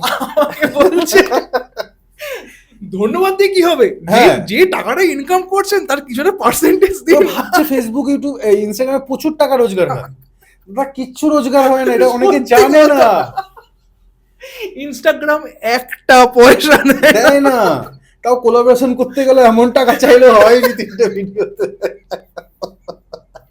তারপর কবে ওরা মনে পড়বে দেবে কিনা, হ্যাঁ, কথা যদি হয়েও যেত দেবে হ্যাঁ। কি দেবে না তার কোনো ভগবান গ্যারান্টি নেই। জানে। হেভি চোট্টা কোম্পানি, হেভি চোট্টা কোম্পানি। হ্যাঁ, ও বিশাল সমস্যা মানে হবে। ওদের ওখানে একটা ডাইরেক্টর আছে, মানে সেই ডাইরেক্টরটা এখন পাল্টিবাজ ডাইরেক্টর হয়ে গেছে। পাল্টিবাজ মানে আগে ছিল সিপিএম, হুম। সরি তৃণমূল, এখন আচ্ছা। হয়ে গেছে বিজেপির হয়ে, বলছে আমাকে এত চাপ দেওয়া হতো, যাই হোক বাদ দাও। সেই ডাইরেক্টরটা অন্যের কন্টেন্ট চুরি করে সিনেমা বানিয়ে দেয়, ওকে, ওয়েব সিরিজ বানিয়ে দিচ্ছে। তুমি ভাবতে পারবে না, আমি লিখে দিতে পারি, আমি তোমার অফ দ্য ক্যামেরা বলো, নাম বলবো না, না না ইটস ফাইন। ঠিক আছে, তিনি করে। আর সে এখন আমার ক্ষমা চাইছে সব করার ইন্ডাস্ট্রিতে। যাই হোক, আপনার সেটা প্রফেশন, চুরি করা, আমি সেটা কোনো কোনো আমি কিচ্ছু বলবো না, কিন্তু fine actor, fine actor, fine fine, মানে ওনার মতো ফাইন অ্যাক্টর খুব ইন্ডাস্ট্রিতে কম আছে। মেথড অ্যাক্টিং করে, তো অনেকেই বুঝতে পেরে যাবে কে পাল্টি খাচ্ছে, ক্ষমা চাইছে। সো যাই হোক, আমরা অনেক রকম জ্ঞান ঠ্যান দিয়ে রাখলাম, লাস্টে একটা ঘটনা বলো একটু, আর লোকেরা কি গল্প শুনবে বলো? এক ভূত ভূত ভূত না না, এই লাস্ট একটা প্রেমের গল্প শুনেছিলাম, একটা প্রেম হয়ে ভূত, এটুকু বা প্রেম ভূত একসাথে করে দাও না একটু। এই প্রেম প্রেম করতে মরে গেল, যেন এরকম হয় না, অভিশাপ পেয়েছে, ওর জন্য না। ছেলেটা বাদর হয়ে জন্মালো, হায় ভগবান, না এইসব গল্প পাও চ্যাট জিপিটি থেকে নাও। আমাকে চ্যাটজিপিটি থেকে পাঠায় তো, আমাকে এরকম করে তুলে ধরলো, কঙ্কালটা জানলা দিয়ে আসছে। উফ, উফ। 16 বছরের লেখালেখির এক্সপিরিয়েন্স, প্লিজ একটু রেয়াত করে লেখো, আমি এতে বুঝতে না পারি। আমার কিন্তু কোনো প্রবলেম নেই, আমি একটা আমার স্টোরি দিয়ে বলেছিলাম যে তোমরা যদি ধরো তোমাদের ফিকশন কোনো লেখা আছে, আমার নিজের যেমন প্রচুর গল্প লেখা আছে, তোমরা যদি চাও যে তোমাদের ওই ফিকশনটা আমি পড়বো, আমার কিন্তু কোনো সমস্যা নেই। আমি হ্যাঁ, আমি গল্প শেষে বলে দেবো যে এই গল্পটা এ লিখেছে, কিন্তু আমি বলে দেবো, কিন্তু মানে সত্যি ঘটনা বলতেই হবে, তার এই মাথার দিকটা কে দিয়েছে, মাথার দিব্যিটা সত্যি তুমি মানে আমি তোমায় হেল্প করছি, তুমি লেখো, মানে মানুষ এই ধরনের ঘটনা শুনে না, এটা দেখো দু রকমের তুমি ঘটনা বলো, একটা প্রেমের বলো, একটা ধরনের তুমি ভৌতিক বলো। এর আগে তুমি অনেক রকমের স্ক্যামের কথাও নিয়ে আলোচনা করতে, সেগুলো এখন অল্প করে দিয়েছো তুমি।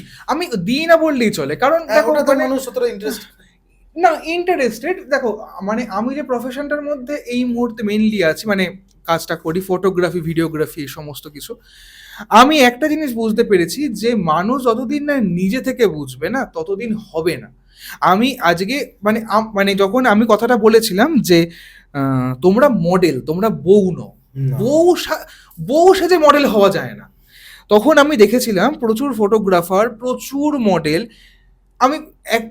আমি কিন্তু তারপরে রিপ্লাই ভিডিও বানিয়েছিলাম যে দেখো ভাই, আলটিমেটলি তুমি কিন্তু যখন মডেল হয়ে একজন বউ সাজছ, এটা কিন্তু একটা মেকআপ আর্টিস্টের একটা ক্যানভাস, তোমার মুখটা ওই মুহূর্তে মেকআপ আর্টিস্টের ক্যানভাস, ওটা মেকআপ আর্টিস্টের কাজ।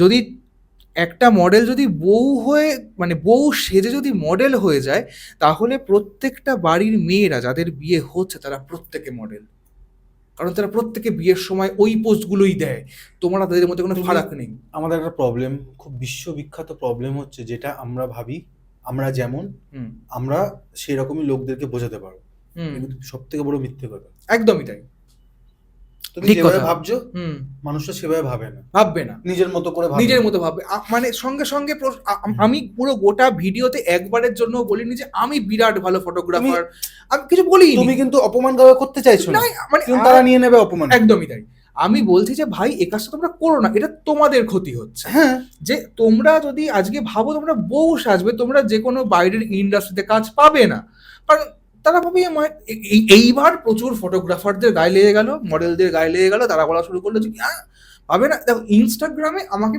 একটা কেউ খারাপ, একজন দুজন ওটা এটা হয়। মানে আর কি ইগনোরেবল ফ্যাক্টর। ওই যারা ফিজিক্স নিয়ে পড়েছো তারা কে এর মান বাদ দিয়ে দাও, এরম ব্যাপার আর কি। তো এবারে ও আর কি কি হয়েছে না, আমি যখন ফেসবুকে কমেন্ট করেছি সেখানে প্রচুর লোক ভালো বলেছে। তুমি জানো, তুই জানিস, তুই যে সিনেমা বানাস সেটা আমি আমার 10,000 টাকার ফোনে করে নিতে পারবো। পারবে না ভাই, পসিবল নয়। যাকে থাক, হ্যাঁ। ব্যাপারটা হচ্ছে যে লোকে জানে না ফোন থেকেও সিনেমা বানিয়েছে লোকেরা। বিল- 5S থেকে ফোন মানে 5S, আইফোন 5S থেকেও হুম, ফিল্ম বানিয়েছে লোকেরা। একদম। চান আপনারা অ্যাপেল টিভিতে বা আপনি গুগলেও পেয়ে যাবেন। পেয়ে যাবেন। পেয়ে যাবেন। আর আমি একটা কথা বলি ভাই, রিল বানানো আর সিনেমা বানানো আকাশ পাতাল ফারাক, ঠিক আছে? যদি একটা মানে একটা সিনেমাটোগ্রাফার যে দুটো মাত্র রিল বানিয়েছে, দুটো মডেলকে দাঁড় করিয়ে, যদি সে ভেবে থাকে যে সেই সিনেমা বানিয়ে ফেলতে পারবে, সিনেমাটোগ্রাফি করে ফেলতে পারবে, সে কালার সায়েন্স বুঝে গেছে। না, বোঝেনি, সময় লাগবে এখনো। একটা বিরাট লম্বা প্রসেস, সেটার মধ্যে দিয়ে যেতে হয়। তো আমি বলছি না সে পারবে না, বাট আমি যে কাজটা, যে কোয়ালিটিটা আমি প্রোভাইড করছি আমার ক্যামেরা দিয়ে, যে ক্যামেরা ইউজ করি আমি ব্র্যান্ডে যাচ্ছি না, তুমি ফোন দিয়ে সে কাজটা, অ্যাটলিস্ট 10,000 টাকার ফোন, আমি বলছি না তুমি একটা খুব ভালো আইফোন বা বিরাট দামি কোনো ফোন আছে তোমার কাছে, তুমি পারবে না, আমি বলছি না সে কথাটা, হতেই পারে, হয়তো আমি অত দামি ফোন জীবনে ইউজ করিনি, আমার মনে হয়নি যে আর কি ওয়ার্থ ইট মনে হয়নি আমার। 10,000 টাকার ফোন তো ইউজ করেছি, পারবে না করতে হয়, ইম্পসিবল ফ্যাক্টর। তো ওখানে প্রচুর লোকজন কি করা শুরু করে না, বলা শুরু করে, জানিস বাইরে কত বড় মার্কেট আছে, তোর কি ফটোগ্রাফির স্কিল, বলে আমার সেই পুরনো পুরনো ছবি তোলা শুরু করে দেয়। ঠিক আছে, সেই পুরনো ছবি তুলে এনে আমার কমেন্ট বক্সে দিচ্ছে। আমার বক্তব্য হচ্ছে, ভাই আমি তো একবারের জন্য বলিনি যে আমি ভালো ফটো তুলি, আমি ভালো সিনেমা বানাই, আমি, আর সব থেকে বড় কথা, তোমরা যে ফটোগুলো, আমি তো মানে ফেসবুকে আমি তোমার একটা active ভুল নই। আছে। আচ্ছা, ওকে, ফাইন। কেন তোমাকে এই ভুলটা হুম। বললাম, আমি ফাট করে মাথায় এলো। লোকেরা এটা ভাবে, লোকেরা কিন্তু সবাই রেজাল্টের দ্বারা তোমাকে বিচার করে, সবাইকে তাই বিচার করে। তোমার কি রেজাল্ট? আমার রেজাল্ট কথা দেওয়াই নেই।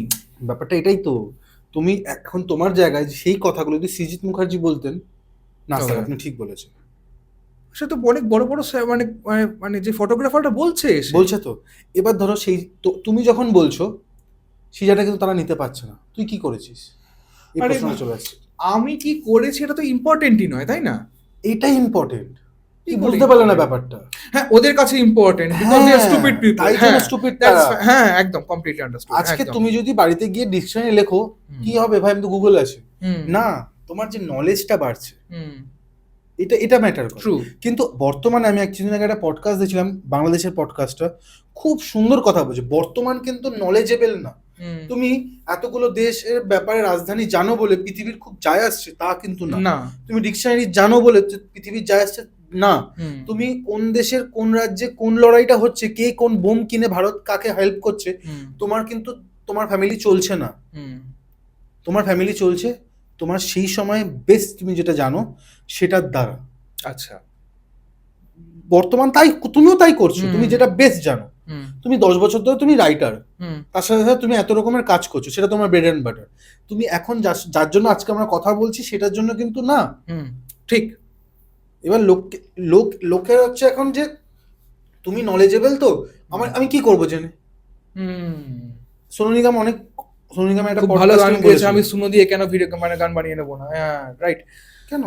বাট হ্যাঁ, আমি এক্স্যাক্টলি এই রিজনটার জন্যই, মানে আমার মনে হয় যে আমি যে এই যে কোনো একটা জিনিস বললাম, আমি যদি, ওরা বলে তুই কটা ফটোগ্রাফারের নাম জানিস, আমি যদি বলি আমি পিটার ম্যাকেননকে ফলো করেছি ভাই, বা আমি মানে আমি যে ভিডিওটা বানিয়েছিলাম ওতে একটা জায়গা ছিল যে আমি ওই একটা মডেলকে জিজ্ঞেস করেছি যে তুমি কি জিজি হাদিদের নাম জানো?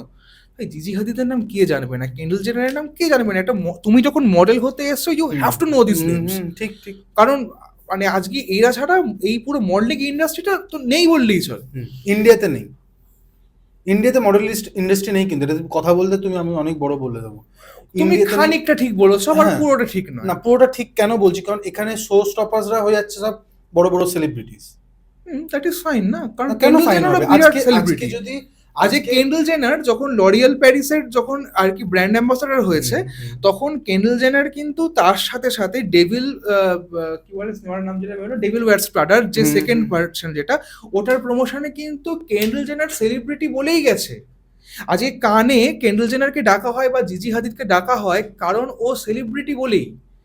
আমি তো সেটাই বলছি, ওদের ওখানে নর্মাল, এটা তো নর্মাল ফ্যাশন শো না, এটা ভালো ফ্যাশন শোর কথা বলছি। কাইলি জেনার জন্যই আছেন, তারপর আরো বাদ বাকি যারা আছে আমি নাম জানি না। আমি কাইলি জেনারকে খুব দেখি, ভালো লাগে, সুন্দরী, তাই আমার জানা তার ব্যাপারে। কিন্তু আমাদের ইন্ডিয়ান কেন্ডল জেনারকে দেখো প্রবাবলি, কাইলি জেনারকে দেখি আমি। কাইলি জেনার মানে যিনি আর কি বিজনেসম্যান, না না না, বিজনেসম্যান না, র্যাম্পে হাঁটে, ওটা কেন্ডল জেনার, ক্যান্ডেল জেনার, সরি আমি ভুল বললাম, সরি এটার জন্য। তাকে যে আমরা দেখছি, তাকে দেখে সে কিন্তু একদিনে হয়নি, সেটা তার সময় লেগেছে, কিন্তু তিনি মডেলিং থেকে উঠেছে মহিলাটা। এবার আমার এখানে বক্তব্য হচ্ছে, যারা যারা এখানে মডেলিং করেছে, যাদের জীবনটা মডেলিং এর দ্বারা, তারা কি করে অনন্যা পান্ডে শো স্টপার হয়ে গেল? অনন্যা পান্ডে তো জীবনে কোনো এটা করবে বলে আসেনি। আমার কথাটা বুঝতে পারছো আমি কি বলছি? অনন্যা পান্ডে অ্যাকচুয়ালি কি, উনি কি অ্যাক্ট্রেস? আমি জানি না উনি কি করে, মানে ওনার বাবা চাঙ্কি পান্ডে বলে উনি চান্সটা পেয়েছে। তো আমি সেটাই বলছি দাদা, ব্যাপারটা বোঝো। কিন্তু তুমি ভাবো সুস্মিতা সেন, ঐশ্বর্য রাই, এরা তো এটা বিভৎস ব্যাপার না? ওরা মডেলারই ছিল। হ্যাঁ, ওরা মডেল তো বটেই, কি সিনেমায় এসেছে, হ্যাঁ দ্যাট ইজ ট্রু। হ্যাঁ, এবার যারা সিনেমা ঢুকে লাস্টে গিয়ে ফ্যাশন শো এর শো স্টপার হচ্ছে, মানে তুমি আমার কথাটা বুঝতে পারছো? একদম, যে যেটা জায়গায় না সে সেটাতে কাজ করছে। হ্যাঁ, মানে আমি অ্যাজ আ মডেল অবভিয়াসলি আমি কিন্তু প্রিয়াঙ্কা চোপড়াকে বেশি আগে রাখবো, যে মডেল নয় তার থেকে। আমি কোনো অ্যাক্টর বা অ্যাক্ট্রেসকে যে শুধুই মাত্র অ্যাক্টর অ্যাক্ট্রেস, তাকে কিন্তু চুজ করবো না অ্যাজ আ মডেল। না, তো প্রিয়াঙ্কা চোপড়া তো আগে তো ফ্যাশন শো করেছেন, র্যাম্পে হেঁটেছেন। তারপর আরেকজন আছেন যিনি প্রথম মানে প্রথম নেকেড শুট করেছিলেন, ওই ওয়াল স্পাইসের অ্যাড দিতেন। আরে यार আমি নাম এত ভুলে যাই তো। উনি মডেলিং থেকে উঠেছেন, তারপর কি সিনেমা ওয়েব সিরিজ করেছেন। আমি ওটাই বলছি দাদা, যারা আগে মডেলিং করেছে তারা তোকে মডেলিং থেকে, কিন্তু সেখানে বিদেশে সেটা হয় না। বিদেশে মডেলিং ইন্ডাস্ট্রিটাকে মডেলিং ইন্ডাস্ট্রি হিসাবেই রাখে। আমি এটা নিয়ে পড়াশোনা করেছি, মানে পড়াশোনা ঠিক বুঝলে, তোমাদের মতন না, মানে বেসিকটা আমি জেনেছি। এই জন্য বিদেশে কি হয়, মডেলারদের একটা জায়গা আছে। আমাদের এখানে কি হয়, শো স্টপার গুলো ওদের দিতে। আমি কিছুদিন আগে আমি বেঙ্গলি একজন টাক মাথা, একজন লম্বা চন আমার মতো মোটা সোটা দেখতে নন, উনি একজন ফ্যাশন ডিজাইনার বাংলা। আচ্ছা, উনি দেখলাম সব হিরো হিরোইনদেরকে নিয়ে ধুতি নিয়ে একটা ভালো শুট করেছে অনেক দিন আগের একটা ঘটনা। সেখানে আমি কোনো মডেলারকে দেখতে পেলাম না। শো স্টপার হিসেবে কিন্তু সব সিনেমা আর্টিস্টদের দেখেছে। তারা জীবনে কিন্তু মডেলিং এর যোগ্যই না, মানে যোগ্য না বলবো না, তারা সেই জায়গাটা ডিজার্ভ করে। হ্যাঁ, মানে কোনো মডেলকে দিয়েই তুমি তো তোমার জিনিসটা করবে না, মানে আলটিমেটলি মার্কেটিং হচ্ছে, মডেলিং হচ্ছে, এটা মার্কেটিং করছে। তো মডেলিং আলাদা, মার্কেটিংটা আলাদা, এটা আমি দেখতে পাই অনেক জায়গাতে, দেখতে পাই। আমার কথা বলতে কি সব কথায় ঢুকে যাচ্ছি। হ্যাঁ, মানে ওই আর কি, মানে শেষের দিকে আছে দাদা, একটু গল্প দিয়ে আজকে শেষ হোক ঘটনা। ক্যানিং এর একটা ঘটনা শুনছিলাম তোমার কাছে, ওটা কি বলবে? বা কোনো মিসের? আচ্ছা, আমি একটা গল্প বলি, ঠিক আছে? মানে আমি যাতে পার্শিয়ালি যুক্ত, চ্যানেলে পাবে অনেকে, যাই হোক, মানে আমি একদম। তো ব্যাপারটা হচ্ছে যে আমাকে একটা গল্প পাঠায়, সে হচ্ছে অরণ্য বলে একজন। তো ও আর কি মানে কাজের জন্যই পশ্চিমবঙ্গের বাইরে যায়।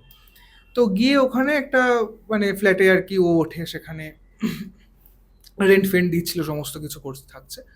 এবার একটা পার্টি বা এরকম কিছুর গ্যাদারিং হয়, সেখানে জাহ্নবী বলে একটা মেয়ের সাথে ওর আর কি আলাপ হয়। এবারে জাহ্নবীর সঙ্গে আলাপ হওয়ার পর মানে ওদের ব্যাপারটা কি বলতো, একটা সেই লাভ অ্যাট ফার্স্ট সাইটের মতো হয়ে যায় শুরুতেই আর কি, একদম প্রেম হিয়ে পাচ্ছে। তো এতদিন বাঙালি ছেলে বাড়িতে থেকেছে, গিয়েই একদম স্বাধীনতা পেয়েছে, গিয়েই একদম লিভিন। তো ও আর জাহ্নবী একসাথে খুব তাড়াতাড়ি আর কি থাকা শুরু করে, এবং ওদের পুরো সম্পর্কটা খুব স্মুথলি এগোচ্ছিল। এবার এগোতে এগোতে ওরা কি করেছে না, জাহ্নবী যেরকম মানে আর কি, মানে জাহ্নবী কিন্তু এরকম বাড়িতে থাকতো এমনটা না, জাহ্নবীও কিন্তু কাজ করতো, আর ওদিকে অরণ্যও কাজ করতো। তো এবার অরণ্য কি করে, একদিনকে আর কি বাড়ি ফিরতেও লেট হয়েছে, কাজে গেছে, লেট হতেই পারে। এবার ফোনটাও না ধরতে পারেনি কোনোভাবে। তো বাড়িতে যখন ঢুকে দেখছে যে একদম ঘর পুরো একদম তোলপাড় করে রাখা। তো মানে সমস্ত জামা কাপড় এদিক ওদিক হয়ে আছে, সমস্ত কিছু গন্ডগোল ব্যবসা। ও তো জাহ্নবী ওকে জিজ্ঞেস করেছে তুমি এতক্ষণ কোথায় ছিলে। এবার ও কি করেছে, ও এটা এটা এবার এই জিনিসগুলো প্রবলেম বলা নেই মানে ভিডিওর মধ্যে, বাট আদতে এই জিনিসটা ছিল। ঠিক আছে, আমি জানি না কি হয় অডিয়েন্সরা নেবে, ওই ভয় আমি বলিনি ব্যাপারটা। ও কি করেছে বলেছে যে একটা অন্য গার্লফ্রেন্ড হয়েছে বুঝলে, আমি একটুখানি তার সাথে সময় কাটাচ্ছিলাম। দেখো এই আর কি তো এই আর সবাই কি মারে। হয়েছে। হ্যাঁ, এবার এইটা গেছে রেগে, ও অনেকবার ঠেকানোর চেষ্টা করে, মানানোর চেষ্টা করে, সরি বলে যে না এরকম ব্যাপার নয় বা কিছু বলে, ওইটা ব্যাপার না, তুমি আমার ফোন ধরবে না কেন, তুমি জানাবে না কেন, এই সমস্ত কিছু বলে রাগারাগি করে ও আর কি চলে গেছে। এবার এই যে অরণ্য না, ও একটুখানি ওই ঘর গুছিয়ে রাখার মতো মানুষ আর কি। সমস্ত ঘর ফর আবার একদম আগের মতো করে ও সব জানলা সমস্ত কিছু বন্ধ করে দিয়ে ও শুয়ে পড়েছে। মাঝরাতে ঘুম ভেঙেছে, ঠিক আছে, ঘুম ভাঙতেই দেখছি ওর কোমরে না একটু কেমন, না না সরি এটা আমি ভুল বলছি, ও হ্যাঁ ও আর কি মাঝরাতে ঘুম ভেঙেছে। মাঝরাতে ঘুম ভেঙে ও মানে মানে যে মুহূর্তে এরকম তাকিয়েছে একদিকে, দেখছে যে ওর বিছানার পাশে জাহ্নবী বসে আছে। ঠিক আছে, ও বলেছে ঠিক আছে, এবার এর মধ্যেখানে না ২-৩ দিন চলে গেছে, আর ও জানতেও পেরেছে যে জাহ্নবী ওই যেখানে ওর সাথে আর কি লিভিনে থাকার আগে যে ফ্ল্যাটমেটের সঙ্গে থাকতো তার সাথে গিয়ে আর কি আছে। তো ব্যাপারটা ক্যাশ নিয়েছে, ঠিক আছে আবার রাগ টাগ হয়েছে, ও ২ দিন পরে ফিরে আসবে। তো এবারে ও দেখছে না পাশ ফিরে দেখছে জাহ্নবী বসে আছে। এবার ও না অত মাথায় আসেনি, কারণ একটা চাবি ওর কাছে থাকতো আর ডুপ্লিকেট চাবি জাহ্নবীর কাছে থাকতো, ওর হুম। মাথায় নেই ঝগড়া হয়েছে কি হয়েছে না এসে হয়েছে, গেছে ভেবেছে। ও হয়েছে এসে গেছে। ও কি করেছে, ঠিক আছে এসে গেছো তুমি, ঠিক আছে তুমি তাহলে শুয়ে পড়ো, যা কথা কাল সকালবেলা বলবো। ঘুমের ঘোরে ভাবো তোমার ঘুম পেয়েছে, এসে তখন কেউ ঝগড়া করতে এসে, হ্যাঁ যা হয়ে কাল সকালবেলায় বলে পাশ ফিরেও শুয়ে পড়েছে। হঠাৎ মনে পড়েছে যে ও তো সব দরজা বন্ধ করে শুয়েছে, জাহ্নবীর কাছে যে চাবিটা থাকতো জাহ্নবী সেটা না নিয়ে চলে গেছে। চোখ খুলে দেখছে দেওয়ালের যে হুক আছে সেই হুকের মধ্যে ওর কাছের চাবিটা আর জাহ্নবীর কাছে ডুপ্লিকেট চাবিটা থাকতো, দুটোই ওখানে ঝুলছে। তাহলে ঘরে কে? ও ঘরে ঢুকে দেখছে কেউ নেই। ও তো সঙ্গে সঙ্গে ছুটে গেছে, মানে ওর কি একটা মনে হলো মানে কি হচ্ছে না হচ্ছে ঘরে ফরে দেখতে দেখতে গেছে, দেখছে কেউ নেই, ও হয়েছে হয়তো কি ঘোড়ার ডিম ফ্রে হয়ে কি খারাপ খারাপ কিছু হচ্ছে হয়তো, ও এসে আবার শুয়ে পড়েছে। ঠিক আছে, এবারে পরে যখন সকালবেলা ঘুম থেকে উঠেছে, ঘুম থেকে উঠে ও দেখছে ওর কোমরে প্রচন্ড ব্যথা। ঠিক আছে, তো কোমরে ব্যথার পরে ভাবছে যে এত কোমরে ব্যথা, এবং আর আমাদের কোমরে ব্যথা হলে কিরকম ব্যথা হয়, পুরো গোটা কোমরে ব্যথা হচ্ছে। ওর মনে হচ্ছে ওর কেউ কোমরে যেন সূচ ফুটিয়ে রেখেছে। ঠিক আছে, এবারে ও বলে যে ঠিক আছে, তো প্রথমে তাহলে ডাক্তারের ওখানে যাই, ডাক্তারের ওখানে গিয়ে তারপরে আমি অফিস চলে যাবো, এই সমস্ত কিছু বলে ওখান থেকে ও অফিসে কি সমস্ত জানায় টানায় যে দেরি হবে আসতে বা কিছু, বলে ও ডাক্তারের কাছে চলে যায়। ডাক্তার কতগুলো ওষুধ ফষুধ ওকে দেয়, দিয়ে কতগুলো টেস্ট দেয় যে এই টেস্টগুলো তুমি করো। ও সব টেস্ট ফেস্টের বলে ওসব করে নেবে, কার লাভ নেই, আমি বরঞ্চ ওই ডাক্তারের কাছেই কি বলে যে ওষুধ দিয়েছে ওই খেয়ে নেওয়ার প্রয়োজন পড়লে অফিস চলে যাই। অফিসও ভালো করে সেদিন করতে পারে না, ও বাড়ি চলে আসে, বাড়ি চলে এসে না ও কি করেছে এরকম করে চুল আঁচড়াচ্ছে। ঠিক আছে? চুল আঁচড়াতে আঁচড়াতে হঠাৎ নোটিস করে যে ওর চোখের যে মণিগুলো, চোখের মণিগুলো আস্তে আস্তে কেমন না বড় হয়ে যাচ্ছে। হ্যাঁ। হ্যাঁ, ঠিক আছে, এরকম চোখের মণি এরকম অদ্ভুত একটা এরকম কেমন। এবার দেখো ওইটা আর কি হ্যালুসিনেটও করতে পারে। ঠিক আছে, যে ওর যে চোখের মণিটা কাঁপছে বা যা কিছু, ওর মনে হয়েছে চোখের মণিটা আস্তে আস্তে বড় হয়ে যাচ্ছে, আস্তে আস্তে এটা ওর মনে হচ্ছে। এবার এমনটা না যে পুরো চোখ কালো হয়ে যাচ্ছে, এমন না, এবার একটুখানি মতো বড় হয়ে যাচ্ছে। ও না একটু দেখতে গিয়ে আয়নার দিকে ঝোঁকে, চোখে তো মানুষ এরকম হলে তো মানুষ কম দেখে, ও একটু বেশি দেখা শুরু করে। কেন না ও দেখে ওর যে বিছানা আছে আয়নার, মানে সরি ওর যে আর কি আয়না আছে, আয়নার উল্টো দিকে যে বিছানা আছে সেই বিছানার ওপর প্রায় ২০-৩০টা বিড়াল। প্রত্যেকটা বিড়াল না হয় পুরোটা সাদা, একদম মানে হেড টু টো পুরো সাদা, আদারওয়াইজ পুরোটা কালো। এতগুলো বিড়াল? এতগুলো বিড়াল ঘরে দেখছে ও। ঠিক আছে, না প্রচন্ড ঘাবড়ে যায়, ভয় পেয়ে যায়, ভয় পেয়ে গিয়ে আর অজ্ঞান হয়ে যায়। ঠিক আছে, অজ্ঞান মানে ওর মানে ও বুঝতে আরম্ভ করে যে ওর বুকে যন্ত্রণা করছে। ঠিক আছে, সত্যি ঘটনা কিন্তু, হ্যাঁ মানে ইয়ার কি নয়, মানে ওই বানানো গল্প কিন্তু মনে হয়নি আমার, জেনুইন গল্প বলছি তোমাকে এটা আমি। এবারে দেখছে যে এতগুলো আর কি মানে কি বিড়াল এরকম সবাই ইয়ে পড়ে আছে, ওর মানে হঠাৎ করে প্রচন্ড বুকে যন্ত্রণা আরম্ভ হয়। তুমি ভাবো না এরকম, তুমি তো স্টার্টেলড হয়ে যাবেই, তো মানে কি হচ্ছে এটা, ওই হয়ে অজ্ঞান হয়ে পড়ে যায় ও। যখন জ্ঞান ফিরেছে দেখছে ওর পাশে সত্যিকারের জাহ্নবী বসে আছে। এবার গতকাল রাতেও তো এরকম এই জাহ্নবী দেখছিল, এই সমস্ত কিছু দেখছিল, ওভাবে আবার ভুলভাল দেখছে। ও না চোখ বন্ধ করে ঠাকুর ডাকা শুরু করে দেয়। ঠাকুর ডাকা শুরু করতে এবার জাহ্নবী এবারও শুনতে পাচ্ছে জাহ্নবী ওকে ডাকছে যে কি গো তুমি এরকম ঠাকুর ডাকছো কেন, ভয় পাচ্ছ কেন, কি হয়েছে। ও তখন বুঝতে পারে যে না সত্যিকারেরই জাহ্নবী ফিরে এসছে। জিজ্ঞেস করে তুমি কি করে ঢুকলে, বলছে তুমি মানে তুমি দরজা খুলে রেখে তুমি মানে এরকম শুয়ে আছো মেঝের মধ্যে, আমি তুমি তোমার বিরাট কিছু হয়েছে ডাক্তার ডেকেছি। ও তখন ডাক্তার অলরেডি ডেকে ফেলেছে, ঠিক আছে। ডাক্তার এসে দেখে বলছে যে প্রেশার খুব হাই হয়ে গেছে, যে কারণে এই সমস্ত কিছু প্রবলেম, এটা নিয়ে এত বেশি বাড়াবাড়ি করার কিছু হয়নি, ফাইন। তো কতগুলো ওষুধ ফষুধ দেয়, সমস্ত কিছু ও টপ টপ করে খেয়ে নেয় সব ওষুধ করে। এরকম করে প্রায় প্রায় এক সপ্তাহ মতো কেটে গেছে, মানে বেশ কিছুদিন কেটে তখন আর গেছে। কোনো কিছু হয় তখন না। আর কিচ্ছু হচ্ছে না। জাহ্নবী ফিরে এসছে। জানুই ফিরে চলে এসছে, ওর সাথে আবার যেমন লিভিনে আছে লিভিনে আছে। আবার একদিনকে কাজে লেট হয়েছে, ঠিক আছে। এসে এবারও জাহ্নবী কিন্তু ফোন করে জানিয়ে দিয়েছে যে এরকম আমার লেট। কারণ আগে মানে দেখো মানে আর কি নেড়া একবারই বেলতলায় যায়, তো ও একবার বেলতলা চলে গেছে নেড়া, তো বলেছে ঠিক আছে আমি আর কি এরকম আহ, দেরি হবে আমার, তুমি প্লিজ কিন্তু মানে আর কি রাগ করো না। জাহ্নবী ও এসে দেখছে জাহ্নবী আবার ব্যাগ ট্যাগ নিয়ে নিজের বাড়ি চলে গেছে, মানে ওই ফ্ল্যাটের ওখানে চলে গেছে। আবার ওকে ফোন, ওই ফ্ল্যাটমেটকে ফোন করছে, ফ্ল্যাটমেট বলছে হ্যাঁ জাহ্নবী এখানে আছে, চলে এসছে আমার কাছে, ঠিক আছে সেফ আছে সে মেয়ে। রাত্রিবেলা শুয়ে পড়েছে, খাওয়া দাওয়া করে আবার ফ্ল্যাট ফ্ল্যাট সব গুছিয়েছে, গুছিয়ে নিজের মতো করে আবারও ঘুমিয়ে পড়েছে। আবার মাঝরাতে ঘুম ভেঙেছে, দেখছে দুটো বাচ্চা ছেলে মেয়ে ওর পুরো পায়ের সামনে দাঁড়িয়ে আছে। বাচ্চা ছেলেটা একটা হাফ হাতা মানে মানে শার্ট পরে আছে, হাফ প্যান্ট পরে আছে, বাচ্চা মেয়েটার ফ্রক পরে দাঁড়িয়ে আছে। বাচ্চা ছেলে মেয়ে দুটো খেলছে, আবার মানে ওর ওই ধরো এরকম করে শুয়ে আছে, এই পারে শুয়ে আছে, এই পায়ের এখানে দাঁড়িয়ে খেলছে ওরা। ও না উঠে বসেছে যে কি হচ্ছে এটা, ঘাবড়ে গেছে। বাচ্চা ছেলে মেয়ে, এবার দেখবে তুমি তুমি দেখবে না ভূত ফুত যা পারে হোক, তুমি না বাচ্চা দেখবে না তুমি সহজে ভয় পাবে না। দুটো বাচ্চা আর কি করে ঢুকেছে, এবার ওরা উঠে বসে পড়েছে যে কি হচ্ছে এরম বাচ্চাটা। যেই উঠে বসেছে বাচ্চা ছেলে মেয়ে দুটো মানে আর কি দাঁড়িয়ে গেছে, দাঁড়িয়ে গিয়ে বলছে যে মানে মানে প্রথমে ওর দিকে তাকিয়েছে, তাকিয়ে আস্তে আস্তে মাথাটা বাচ্চা ছেলে মেয়ে দুটো এরকম একসাথে এরকম ওপরের দিকে উঠে যাচ্ছে, উঠে গিয়ে আর চিৎকার করছে, মানে প্রচন্ড জোরে চিৎকার করছে।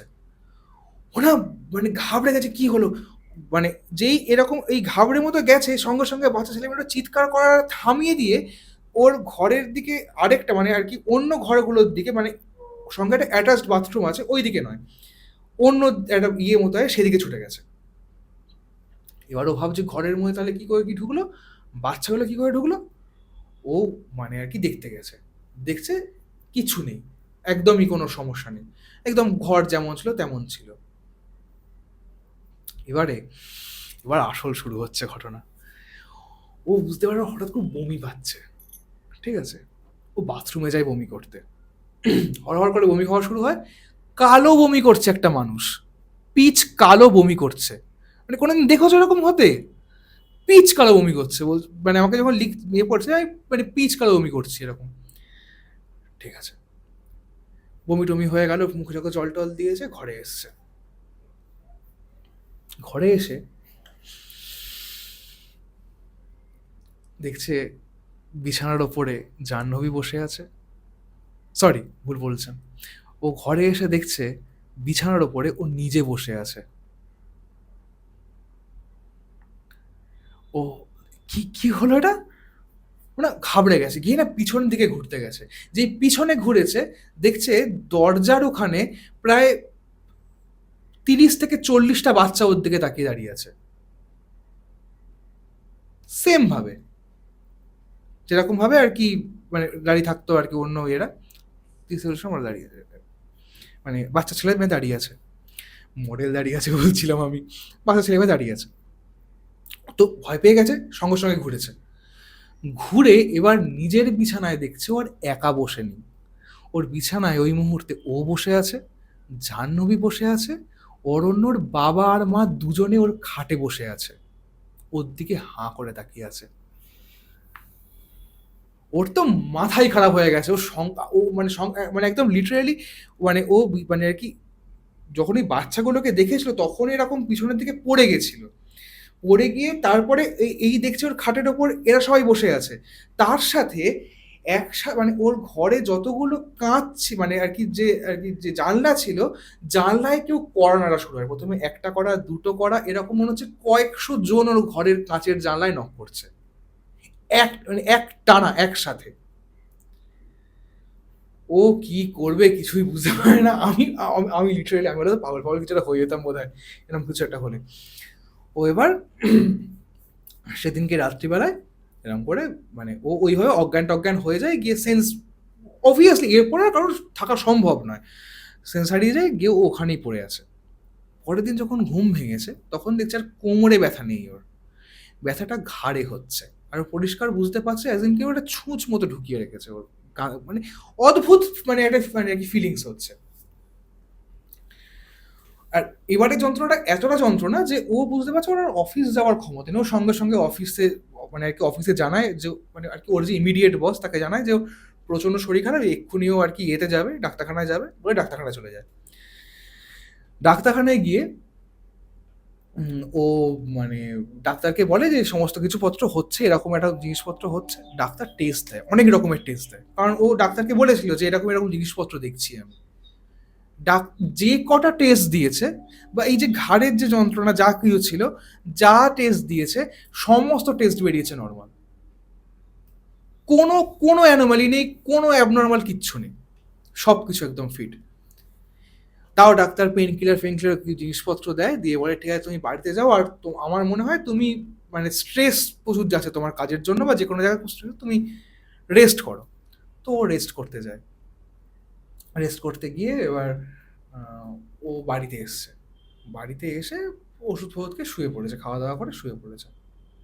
আবার মাঝরাতে ঘুম ভেঙেছে। এবার ও না ব্যাপারটা মানে ও বুঝে গেছে যে এরম তো হতেই থাকবে। আবার বমি পাচ্ছে, গিয়ে বমি করছে, একদম পিচ ব্ল্যাক বমি করছে। বমি করে মুখে চোখে জল টল দিয়েছে, দিয়ে ও এবার জানে যে এইবার সমস্যাপত্র শুরু হবে। এই আমার বমি হয়ে গেছে, এইবার গন্ডগোল শুরু হবে ঘরের মধ্যে। ঠিক সেই সময় বাথরুমের যে পিছনে যে জানলা আছে, জানলার ওপরে নক করা শুরু হয়েছে। একবার নক, দুবার নক। এবার মানুষ না ডেসপারেট। আর ও হ্যাঁ, আর এর সাথে আরেকটা জিনিস শুরু হয়, সেটা হচ্ছে ওই বাথরুমের যে বাইরে থেকে ও পরিষ্কার শুনতে পায় ওর মায়ের গলা করে ওকে কেউ ডাকছে। এবার দেখো স্বাভাবিক এরকম জিনিস হলে, মানে আমি যখন আমার আগের গল্পটা বলছিলাম, আমি কিন্তু গাড়ি থামিয়ে সবার আগে দাদা ভাইকে ফোন করেছিলাম, মানে আমার যে দাদা তাকে ফোন করেছিলাম। ও সবার আগে ওর মায়ের মানে ও ভাবে ওর মাকে ফোন করবে। ঠিক আছে, ও যখন বাথরুম থেকে বেরিয়েছে দেখছে ঘরের মধ্যে তাণ্ডব হচ্ছে লিটারেলি। দেখছে ওর বাবা মা মানে দেখছে যে ওর ঘরের যে মেন ডোর, সেই মেন ডোর খুলে জাহ্নবী ঢুকে আসছে, ওর বাবা মা ছুটে বেড়াচ্ছে, ঘরের মধ্যে ভর্তি বাচ্চা ছুটে বেড়াচ্ছে, মানে সাংঘাতিক জিনিসপত্র কিছু একটা হচ্ছে। আর ঠিক এই সময় ও আরেকটা জিনিস বুঝতে পারে, এত চিৎকার আর বাচ্চাগুলো চিৎকার করছে, তো ওর মধ্যেও বুঝতে পারে ওর ফোন বাজছে। ফোনটা গিয়ে দেখ, মানে ওর দাবি কি এ সমস্ত কিছু হতে থাকবে, আমি আমার মাকে ফোন করে দেখবো মা ঠিক আছে কিনা, যত রাতি হোক এক মুহূর্তে। গিয়ে দেখে জাহ্নবীর ওই ফ্ল্যাটমেট ফোন করছে। ফোন ধরেছে, বলছে তুমি এক্ষুনি এসো, জাহ্নবী ফ্ল্যাটের মানে আর কি ফ্ল্যাট থেকে বেরিয়েছে, জানি না কখন কি আসবে না আসবে, তুমি এক্ষুনি এসো, তোমার কিন্তু খুব বিপদ।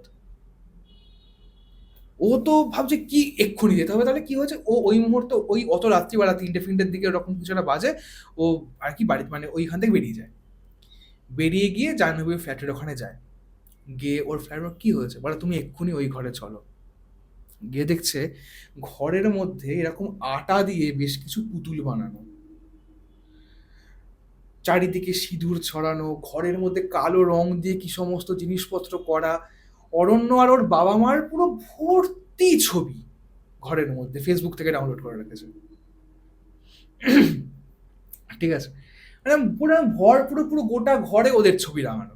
ঠিক আছে, আর সেই ঘরে এই সমস্ত কি সমস্ত রিচুয়ালস করে তো বুঝতেই পারছে হ্যাঁ। যে বিভিন্ন সিঁদুর ফিঁদুর দিয়ে করেছে, এরকম আটার না এরকম প্রচুর এরকম বল বল মতো করে আর কি মূর্তি বানিয়েছে, ঠিক আছে, করে এরকম করে রেখে দিয়েছে। অরণ্য মোটামুটি ভালো জায়গাতেই চাকরি করতো ওখানে। ওই মুহূর্তে দাঁড়িয়ে আর কি দুটো ফ্লাইটের টিকিট কাটে। ও মানে ও নিজে আর ওই যে ফ্ল্যাটমেট যে মেয়েটা, ওদের দুজনের টিকিট একসাথে কাটে করে ওইখান থেকে ওরা ইমিডিয়েটলি কলকাতায় আসে। কলকাতায় এসে কোনো থাকাথাকি গল্প নিয়ে ওর মানে আর কি বাবা মাকে নিয়ে তারাপীঠ বা এরকম কোথাও একটা যায়, কোনো একটা তান্ত্রিকের কাছে সোজা যায়, যাদেরকে ওরা চিনত আগে থাকতে। সেই তান্ত্রিক বলে আর একটা কি দুটো দিন ছিল বেসিক্যালি অরণ্যর হাতে। এই মেয়েটার ধান্দা, এই যে জাহ্নবী বলে যে মেয়েটা একদম কমপ্লিটলি মানে বুঝতেই পারছো ব্ল্যাক ম্যাজিক প্র্যাকটিশনার। এর ধান্দা হচ্ছে একটাই, যে না একে কোনোভাবে মানে মানে ফিজিক্যালি কিছু একটা করে দেবে দিয়ে যাতে ও হ্যাঁ, এর মধ্যে আরেকটা পয়েন্ট আমি বলতে ভুলে গেছি, ওর না আর কারোর সাথে মিশতে ভাল লাগে না এই অরণ্যর। না ওর মানে আর কি অফিসের কোনো কলিগের সাথে মিশতে ভাল লাগে, না ওর কোনো কলিগ ওর সাথে কথা বলে। মেয়েদেরকেও লিটারালি ঘেন্না করা শুরু করেছে এর মধ্যে, পার্টিকুলারলি মেয়েদেরকে ঘেন্না করছে। শুধুমাত্র ওর মা আর ওই জাহ্নবী, এদের দুজনের প্রতি ওর একটা বেশ সফট কর্নার আছে, বাকি আর বাকি কোনো মেয়েকেই ও পছন্দ করে না, ঘেন্না করে ওর সাথে।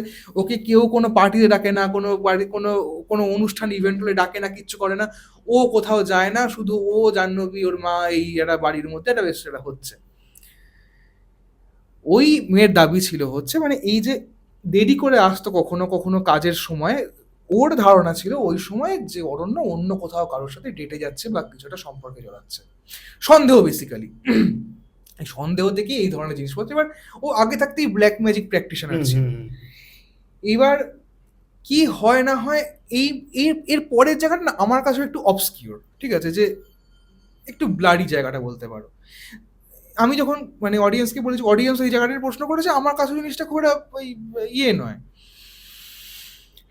যখন অরণ্য গিয়ে কি করেছে না, যখন এই সমস্ত ওই লোকটার কাছে গেছে, তান্ত্রিকের কাছে গেছে, গিয়ে বলেছে দেখুন এই সমস্ত জিনিসপত্র হচ্ছে, ওরা রিভিল করে যে আর দুদিন ছিল মানে এরপর ও মানে মানে জাহ্নবী কিন্তু ওকে ঠকানো চিন্তা করেনি। জাহ্নবী বলেছে আমার বড় আমারই থাকবে ভাই, তার জন্য আমি মানে ওর ওপর ব্ল্যাক ম্যাজিক করে ওকে আর কি একদম ডিসেবল্ড করে ফেলে রাখবো। হ্যাঁ, হ্যাঁ, এটা ওর দাবি। মানে তুমি ভাবো না ওর কোথায় কোথায় একটা মানে জিনিস তোমার মনে হয়নি যে ও কন্ট্যাক্ট করলো না কেন, চলে গেল যে, সেটা তুমি জিজ্ঞেস করেছিলে? বলছি আমি আসছি। হ্যাঁ, ওকে ওকে। এবারে মানে হ্যাঁ এবার তুমি একটা জিনিস দেখো, ওর কোথায় কোথায় ওর যন্ত্রণাটা হচ্ছে, কোমরে, ঘাড়ে, যেখান থেকে মানে তোমার যদি ঘাড়ে কোনো ঠিকঠাক কেউ যদি জানে, একটা প্রেস করবে তুমি সঙ্গে সঙ্গে তুমি কিন্তু কোমা ডিসেবল সমস্ত কিছু হয়ে যাবে। কোমরেও তাই। তুমি ভাবো না কোমরে তোমার যন্ত্রণা করছে, তুমি উঠতে যাচ্ছ, তোমার কালো বমি হচ্ছে, তোমাকে ডাক্তার ধরতে পারছে না কি হচ্ছে না হচ্ছে। এই সময় ওরা এই সমস্ত কিছু করে, বলে ঠিক আছে আমি দেখে নিচ্ছি, এই বলে ওরা একটা মানে তাবিজ মতো দেয়, দিয়ে বলে 51 দিন এই তাবিজ যেন হাত থেকে না খোলা হয়। যে মুহূর্তে তাবিজ খোলা হবে 51 দিন বা এরকম কিছু একটা ডেট দিয়েছিল, যে মুহূর্তে ওই তাবিজ খোলা হবে সেই মুহূর্তে বিপদ, আর আমি কিন্তু আর এটাকে ঠেকাতে পারবো না। তান্ত্রিক পরিষ্কার জানিয়ে দেয় এমন কিছুই করা হয়েছে, আর একটা দিন দেরি হলেও আমি আর ঠেকাতে পারতাম না। তোমার হাতে 2 দিন আছে, তুমি একদিন দেরি করতে, আর আমার ঠেকানোর জায়গাটা নেই। ওরা ওই তাবিজ ফাবিজ সমস্ত কিছু পড়ে নেয়। এর মধ্যে কিন্তু এই যে ওর ফ্ল্যাটমেট বেরিয়ে এসছে, অদ্ভুত একটা জিনিস দেখো, এই যে ওর ফ্ল্যাটমেট বেরিয়ে এসছে, অরণ্য বেরিয়ে এসে সমস্ত কিছু করেছে, অরণ্যর কাছে কিন্তু একটা বারের জন্য জাহ্নবীর ফোন আসেনি। ওই ফ্ল্যাটমেটের কাছেও একটা বার জাহ্নবীর ফোন আসেনি। মানে এরা দুজন যে একসাথে গায়েব হয়ে গেল, মানে জাহ্নবীর কোনো মাথা ব্যথাই নেই। সত্যি? হ্যাঁ, মানে ওর কিন্তু যাই আসছে না। এইবার অরণ্য তো এ সমস্ত কিছু পড়েছে, ওর বাবা মা তো ওকে যেতে দিচ্ছে না। দেখো এবার ওর যে বান্ধবীটা, তার তো নিজের মেয়ে নয়, সে ভাই যায় যাক যা পারে হোক, এরকম একটা ব্যাপার। কিন্তু অরণ্য তো রেসপন্সিবিলিটি, কারণ এই মেয়েটা তোকে বাঁচিয়েছে। ও বাড়িতে বাড়িতে যেতে না, দেখো ও তো আমাকে বাঁচালো, ও না থাকলে আমি জানতেই পারতাম, আমি মরে যেতাম আজকে হয়তো, বা কিছুটা হয়ে যেত। ওরা দুজন কিছুদিন কলকাতায় থাকে, তারপর আর কি এবার এই যে কিছুদিন আছে, যদি ওই মেয়েটা তো এক্সিস্ট করছে জাহ্নবী বলে, মেয়েটার সাথে ফোন করবে, তো এরা দুজন গেল কোথায় না বলে কয়ে, ফ্ল্যাটের চাবি কোথায়, সে চাবি দিয়ে চলে গেছে জাহ্নবীর কাছে। এবার এই মেয়েটা বলে জাহ্নবীর কাছে ওই ফ্ল্যাটের চাবিও নেই, এই ফ্ল্যাটের চাবিও তো নেই। সে মেয়েটা যাচ্ছে কোথায়? এইবার ও মানে তুই মানে মানে ভীষণ অদ্ভুত না, মানে প্রচন্ড অদ্ভুত। তো এইবারে ওই মেয়েটা মানে তো এবার ওরা কি করে আবার ওখানে ফিরে আসে, ওই কাজের জায়গায় ফিরে আসে। 5 বছর হয়ে গেছে বোধ হয়, আমার এক্সাক্ট ইয়ার মনে নেই, 5 বছর হয়ে গেছে। আজও ওরা জানে না জাহ্নবী কোথায় আছে।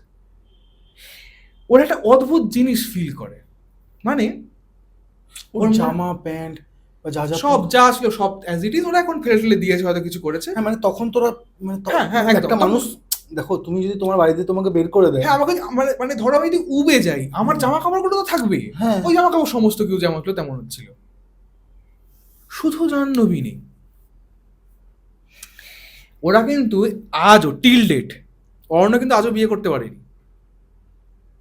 ভালো আছে, ঠান্ডা মাথায় এই সমস্ত কিছু আছে, কিন্তু অরণ্য ওই যে এই যে মানে এই জাহ্নবীর মানে ওই যে যে ইয়েটা আমার বিয়ে করেইনি তো বললো মনে হচ্ছে আমার, যাই হোক ওইরকম কিছু, মানে বিয়ে করেইনি ধরে রাখো, ঠিক আছে।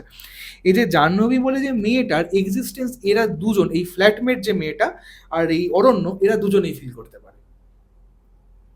মনে হয় যে ঘরের মধ্যে কেউ এটা হেঁটে চলে গেল, ধরো কোথাও গিয়ে বসে আছে, মনে হলো যে দূর থেকে কেউ একটা দেখছে। হ্যাঁ, মানে এরকম অদ্ভুত জিনিসপত্র, কেউ যেন একদম কাছে এসে পিছনে দাঁড়িয়ে আছে, এইরকম একটা জিনিস ফিল করে। কিন্তু ওরা এটাও বুঝতে পারে এই যে ওই যে মানে ওই মাদুলির বা যে তাবিজটা দিয়েছিল, ওইটা কোনোভাবে হয়তো ওদেরকে প্রোটেক্ট করে রেখেছে। ওটা কিন্তু মানে ওটা কিন্তু খোলা যাবে না কোনোভাবেই। এক কারণের পর চেঞ্জ হতে পারে জিনিসটা, বা তোমাকে হয়তো আবার পাঠিয়ে দেবে, কিন্তু ওটা তুমি বিয়ে করে রাখতে পারবে না। তো ওদের ব্যাপারটা হয় এটা, মানে ওরা প্রত্যেক মানে টিল ডেট আজও ফিল করছে, মানে হয়তো মানে ফিল করে যাচ্ছে যে কেউ একটা ওকে দেখছে। মানে ওরা দুজনে তো এরকম প্রায়ই ফিল করে যে হয়তো কাজ করছে, মনে হচ্ছে ওই দেখে ওটা ঠায় তাকিয়ে আছে। ও যদি আজকে ধরো তোমার দিকে তাকিয়ে থাকে, তোমার মনে হবে না তাকিয়ে আছে আমার দিকে। হ্যাঁ হ্যাঁ হ্যাঁ মানে মানে মানে ওরা দুজনে প্রতিনিয়ত ফিল করে এরকম, যে এরকম কেউ একটা ওর দিকে তাকিয়ে আছে। হেভি ছিল এটা, ফ্যান্টাস্টিক ফ্যান্টাস্টিক ফ্যান্টাস্টিক। আজকের পডকাস্টটা অনেক রকমের অনেক রকম বিষয়ে হ্যাঁ, কথা হয়েছে, আর বেশি দীর্ঘায়িত করবো না, অনেকটা দীর্ঘায়িত হয়েছে আজকের পডকাস্ট। এবং দর্শকদের বলবো কেমন লাগছে আপনারা জানাবেন, এবং সায়নদীপদার একটা চ্যানেল আছে, সেটাতে আমি লিঙ্ক দিয়ে রেখেছি। হ্যাঁ, হ্যাঁ, ঠিক আছে, লোকেরা ছোট ছোট গল্প যদি শুনতে ভালোবাসেন তারা নিশ্চয়ই, যারা চেনে তারা তো চেনে চেনেই, হ্যাঁ। চেনে। আমি আপনাদের হোস্ট কৌশিক সেন, আজকে আমাদের গেস্ট সায়নদীপদা, এবং ক্যামেরার পেছনে অ্যাজ ইউজুয়াল কিংশুক সেন। নমস্কার। Thank you, thank you, thank নমস্কার। ইউ। নমস্কার।